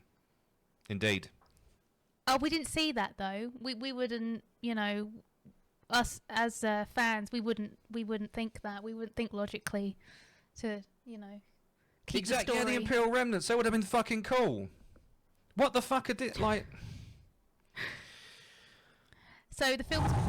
Are you ready? The film's box office also told a story at a time when Disney's Marvel movies kept breaking new ticket record sales. Force made an extraordinary $2 billion worldwide. Jedi dropped to a sharply still huge $1.3 billion. That's because people went and watched it because it was Star Wars. And then Skywalker made $1 billion because everyone had Star Wars fatigue by the time Skywalker came out because Too much. Solo. Yeah, there was too much. There's too much Star Wars. We just had Star Wars fatigue. And then dropping the fact that somehow Palpatine had returned. What the fuck? Who wrote that? Oh, sorry, Abrams, yeah. These incredible numbers for any film, but they were still going the wrong way when the third entry of trilogy launching a new franchise sells half as many tickets as the first. You're probably gone a wrong turn somewhere. Yeah, giving the second No film to Rian fucking shit. Johnson. Or just giving the film to Abrams in general. Just no. Big fucking no. But such a shocker that the tickets didn't sell as much, Dan. It was Your just, turn. It was my turn. But around the same time, the studio experimented with 2 standalone titles. There was 2016's gorgeous looking and compelling. It What? Wildly uneven. Rogue One. You loved Rogue One, didn't you? Oh yeah, I love Rogue That's your favourite. But earning Rogue One. $1 billion a film whose reputation has improved since it was released. Sorry, guys, I've got a very small screen here. And 2018's widely panned Solo, which made a disastrous for the franchise. I can't see that. 393 million, a film whose reputation has not improved since it was released. Both had behind-the-scenes drama and reshoots that saw their original directors being replaced during filming. See, the money that's being spent on these movies is unworldly. It's just, how is that even a number? I can't comprehend that. After Rise of Skywalker, Disney paused making big-screen Star Wars movies altogether, but continues to announce new films in development from top creatives. A list of well-known writers and directors. Yeah, ready? But like, I like to make men uncomfortable. I like to make men uncomfortable. Sorry, I'll stop doing that. David Benoff and Dan Wise also enlisted for a trilogy. Patty Jenkins, Colin Trevor, Damon Lindelof, David S. Goyer, Josh Trank, Guillermo del Toro, Taki Waititi, Marvel chief Kevin Feige. Some of the projects were confidentially announced as movies that were definitely happening until they weren't. So every single one of those movies has now been cancelled. Or they never got off the ground in the first place. What a fucking surprise. Even if this all seems rather chaotic for a studio that's famously meticulous, well, yes, it does. In the charitable read, the Star Wars movies should be very special, and the studio is determined to get them right. A batch of projects are still in the works. James Mangold is developing Dawn of the Jedi, which is the very start of the Force, which, to be fair, sounds quite interesting. A batch of projects also in the works. James Mangold, sorry, just read that. Sean Levy is working on an untitled film. Jenkins' Rogue Squadron was resurrected this year. And Lindel's featuring Daisy Ridley has shifted to director Charmin Obaid Chinoy, yeah, which is now done. Or it's on hold. No, it's done. They've already got rid of Charmaine anyway. She's gone. Even the studio spat announcement after the announcement of the film side, Disney largely switched to focus bringing Star Wars TV for its Disney Plus streaming service. Once again, Disney come out the gate incredibly strong. 2019 debut of Jon Favreau's The Mandalorian nearly had a single-handedly made Disney Plus an out-of-the-box success. Charm critics and audiences would nominate an Emmy for the best drama. Mandalorian Season 1 is fantastic. And Season 2, brilliant. Don't know where the fuck they went wrong with Season... Oh, wait, we did. Force is female, sorry. It's easy to forget the show was considered a big gamble at the time, given Favreau also launched the MCU with 2008's Iron Man. It deserves to be honoured as one of those medal ceremonies on the Yavin. In Season 3, The Mandalorian creatively stumbled a bit. Okay, stumbled. I would have used other language, but fine. Ratings slipped a little. No, they slipped a lot. And the show received backlash for the first time. Yeah, because they made the main character a backseat character and gave a character from the Clone Wars, Bo-Katan, a redemption story in his stead. But they made him a cuck. They made him a joke. So he was like this strong, leading, lovable character. And then he was clumsy. He kept making mistakes. He kept fucking up. And it's just like, yeah. They made him look useless because obviously he's not female, so he's got to be, not. But he gave up the Darksaber like a little bitch. Yeah. That was so anticlimactic for me. I cannot get over that entire it pissed me off so much. And they killed my favourite big boy Mando as well. In the worst fucking death I've ever seen in movie history. It was shit. So, little slip. I think they need to reword that, maybe. A big the fucking fuck up, more like. Instead of a 4th season, Disney decided to pivot. Pivot! The Mandalorian launched their first Star Wars feature film since Rise of the Skywalker, coming in 2026. The Mandalorian Grogu will probably perform well. They hope. Yeah, it also looked like Disney spent many years in untold capital struggling to develop a new Star Wars movie. Its best idea was an extra-long episode of a TV show. Yeah. Yeah, so they should have just let Jon Favreau take creative lead. But they didn't. Because they're morons. Yeah. I said it. I went there.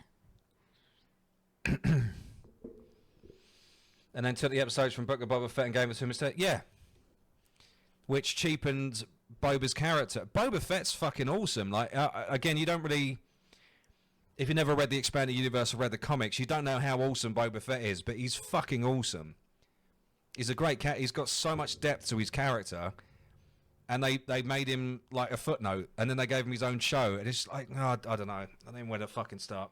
I think you've just got ahead of yourselves there, guys, because from The Mandalorian came out in 2021 spin-off, The Book of Boba Fett, which is where some of the problems with the franchise TV efforts first emerged. So much about this brief effort was weirdly clunky. Two Mandalorians episodes were inexplicably sandwiched into the show's 7 and then felt like a band-aid effort to repair the struggling show. The Book of Boba Fett was originally a series, not a mini-series, but it was quickly considered concluded. So you guys are basically saying exactly what this guy's thoughts are on the Book of Boba Fett as well. Obi-Wan Kenobi from showrunner-director Deborah Chow, who would argue doesn't know anything about Star Wars. Fans were excited to see Ewan McGregor reprise as well as Obi-Wan and Hayden Christensen return as Darth Vader. Same. Yes. The show was likeable enough despite some weak sequences. I thought it was a mixed bag. I loved seeing anything with Ewan as Obi-Wan, and I loved that Hayden got his time on screen again. I think they loved coming back, but I think But the script was shit. The story I've was heard shit. a mixture, but I don't know what is true and what isn't true. That there were certain writers chosen at the beginning, and then they got scrapped, and then the writers changed. Well, Star Wars Theory, just a shout out to Star Wars Theory, covered this recently. He did, yes. He had the writer on his show. And they were talking about how this whole season could have taken a completely different approach, which, to be fair, I would have preferred this writer's adaptation of Obi-Wan, but we got a different one. It wasn't, like Dan said, it was still entertaining, but it wasn't quite, it was missing something. So they need to get the right people on board and stop being influenced by other sources. Kathleen Kennedy. Andor from Rogue One, Tony Gilroy, who returned as a prequel series of films, swooped in to rescue midway halfway through production. See, Andor again, I know a lot of people like it. I found it really fucking boring. It wasn't the fact there was no Jedi in it. I can watch it. I can enjoy a Star Wars property without any Jedi in it. I've read all the books and comics. I don't need lightsabers in there to enjoy a Star Wars story. But I just found it very boring. It dragged. I found it very difficult to get into. Again, I know a lot of people disagree with me on this, but I think if you really think about it and pull apart that show, probably 2 episodes out of all of them were okay, and the rest were just Filler. Yeah. There was definitely high points in it, but again, yeah. It's supposed 250 million for 12 episodes. Critics and fans, look, it's better than The Acolyte, put it that way. Oh, there you go. The fans resorted in the web, but Andor was Emmy nominated for Best Drama Series. 96% wrote that Andor is actually the best reviewed live-action Star Wars TV show or any movie. Okay. By who? You.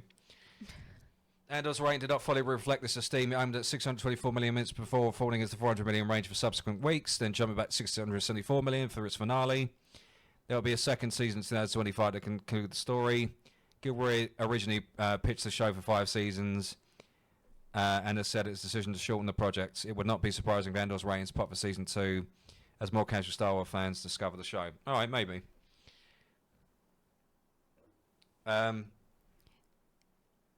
then Ahsoka. Ahsoka was decent. I enjoyed Ahsoka. But like we've said before, there's going to be such a big gap between Ahsoka and the next season. Season 1 and 2, yeah. We're not going to remember what's happened unless we just We're not going to see it. Well, it could be 2027. But 2023 is Ahsoka from the Clone Wars mastermind that the Mandalorian co-chief Dave Filoni, now in the live-action driver's seat for the first time. The show received positive reviews, 86% on the Rotten Tomatoes list, and somewhat mixed reaction from fans. Ahsoka's premiere ratings were comparable to the Mandalorian Season 3 opener at 829 million minutes. Then it's declined to an average around 570 million minutes for the rest of its run. A second season was announced at its development in January, and sources say the new season will go into production next year. Okay. So basically, not a bad outcome from Ahsoka, but the gap might be detrimental to the fans. And our favourite, The Acolyte. Oh, no. The Power of Many. From creator Leslie Headland. Ugh, evil woman. Who didn't know anything about... The series was set 100 years before The Phantom Menace and the franchise's most diverse cast. Diverse. Space lesbians. Cast with those several female leads. The New York Times revealed the 8-episode series costs 100. No, that's actually bullshit. So this recently came out with better figures. This is not a true thing. So it was more. It was around 180 million pounds, which is 230 million dollars. They've actually come out and said it's probably more like 280 million dollars because of promotional, marketing, etc. Trying to make it sound better than what it is by saying only 10 million less than June Part 2. That is not Yeah, true. I mean, come on, man. That's false. June Part 2 was good. That was very good. The Acolyte received largely positive critic reviews. 78% on Rotten Tomatoes. Again, because they were paid to say that. Sparked raging culture war between once again expose the ugly side of online fandom. It didn't expose the ugly side of online fandom. They just had an opinion. They just had an opinion that they didn't like the fucking show. That's not ugly side of anything. That's just people being honest. The side that made it ugly Fucking twats, mate. were the woke propaganda. They were the ones that made it a toxic environment because they were the ones being hateful towards everybody else. They weren't trying to discuss with everyone else. Welcome in, Hammer. The Acolyte. We'll go through that. So the Acolyte. Unlike objections to the show storytelling and bold take on Jedi just because we didn't like it means we're racist. Basically, some other Acolyte bashers were clearly at. Wait. What?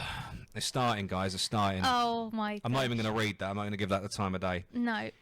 The Acolyte's premiere ratings were the lowest to date with live-action Star Wars launched, 488 Shock. million minutes, according to Nelson's US streaming figures. Thing is, I've never seen. I love the term copium. I've never seen so much copium needed for a show. Like there are literally people that were threatening suicide over the cancellation of this show. What the hell? When you get to a point in your life where you wrap your entire personality around a fictional story, you need to go and seek mental help. Yeah. Like, you need to go and see mental help. Again, I think for a lot of the Star Wars fans that were having a go at other Star Wars fans for speaking the true, I think they're the same sort of people that make being gay or non-binary or gender fluid their entire personality.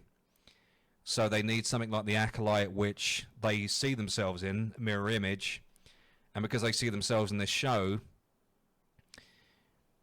when it gets cancelled, they're then back to being just a personality about being non-binary, gender fluid, or a blue steam vulture person, as I like to call. Well, I still can't get over that. I'm going to talk about that till the end of time. Sorry. The one thing I will just address on that, I think there would have been nothing wrong with having a show that was for that audience. But the thing that is just crazy is that such a big franchise like Star Wars wasn't the right time or place for something like that to be made into a series through Star Wars. If they wanted their own show, fair enough, but don't put it within the Star Wars franchise because it has no place there. No. Okay, and the show's ratings sunk further. The Acolyte dropping out of Nielsen's top 10 entirely for 7 weeks. Not a typical Star Wars show. It was impossible for Disney to spin this one as a concluded story. The season ending on a cliffhanger, but the Acolyte is not getting a season 2. Surprise fucking surprise. Womp womp. Womp womp.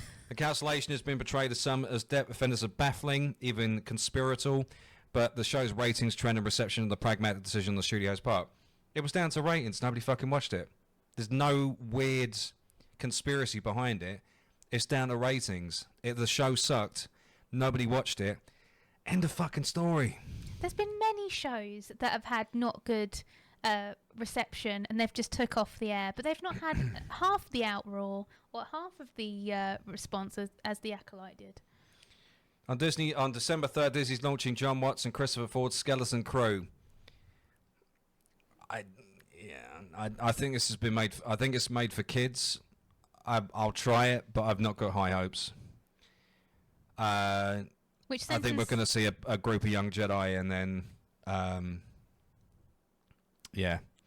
don't know. I think it's going to be focused around a group of young Jedi. It's going to be like the Star Trek show. I think that's exactly what it is. It says, which centres on a group of children embarking on space adventures, making all age ratings smashing difficult nowadays. So having Skeleton Crew focus on kids like Andor is targeting to grown-ups might be a smart play. The creators have strongly suggested the show will be another one and done limited series, but Lucasfilm is considering Skeleton Crew as a series funless in ratings decide otherwise. Unless its ratings decide otherwise, sorry.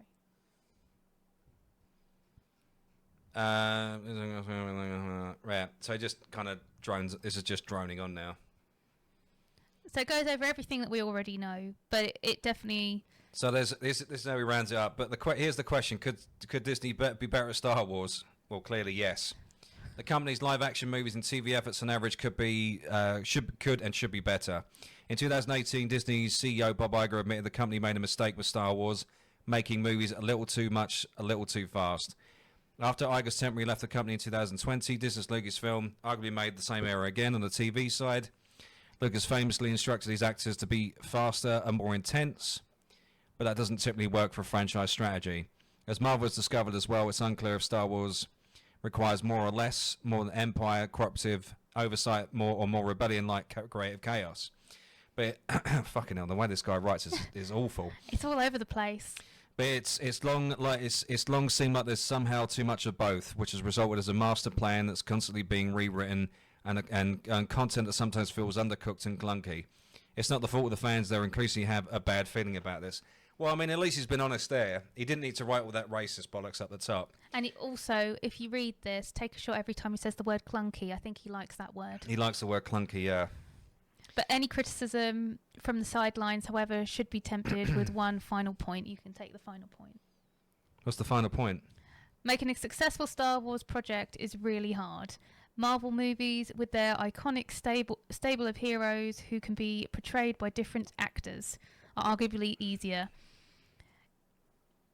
Lucas created this thing and made 6 live-action Star Wars films over several decades, and only his first 2 ever widely considered excellent by critics and fans alike. Many younger fans adore his prequels, though, and they were never much loved by critics. But we knew that already. Yeah. This is also what makes making more content so tempting. The original Star Wars and The Empire Strikes Back were profoundly amazing and so captivated generations of fans, and have launched literally thousands of products and have generated billions in the direct of ancillary revenue. So he's written an entire article, stated the obvious, but it was fun to read, and also getting the figures out. He's made his point in basically, he could have just had in one paragraph of that. They've tried really hard to make loads of different things. They've basically made the same mistake as they did with Marvel. They've done too many things in too short of a time, and people don't like most of them. A couple of them have made it through because they've got loyal fans of the character, but... Now we got stuff like Agatha all along, which we can't even sit through. Either that they have a break entirely for 10 years and then come back to Star Wars, or they just keep pushing forward and hoping something's going to actually be a success. But we shall see. Guys, I hope you've really enjoyed this episode. Thank you very much for hanging out with us. We really do appreciate it. We do understand that 3 hours and a half is a long time to sit and listen to us drone on about everything. Yeah. If you do have any constructive criticism on the show, we really do appreciate comments, likes, and shares, guys. They do make a huge difference. We will have content going up during the week, as always. So if you can, comment, like, share it. It really is appreciated because it makes such a huge difference to the numbers. It helps us get up higher on the echelon of the algorithm. And then once we start getting bigger numbers, we can start getting stuff like guests on the show and et cetera, et cetera. So if you're enjoying the weekly show and you want it to continue, like Dan said, all the above, to keep it going, your support really does help us out in doing what we love. Well, I don't know if I love it, but it's all right. I love it. As long as one of us does, that's the main thing. That's true. But yeah, again, we really do appreciate you hanging out, guys. We appreciate the people becoming members as well. Thank you very much. Again, keep your eyes peeled for new episodic content. We will be releasing shorts from the weekly show, obviously. We've got the Penguin review coming out on Monday night. Ooh.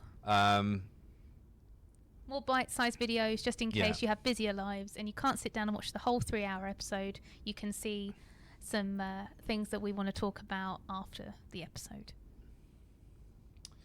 So thank you very much. We do appreciate you. Remember to like, comment, and subscribe. Have a good one, guys. Much love. See you next time. Bye-bye.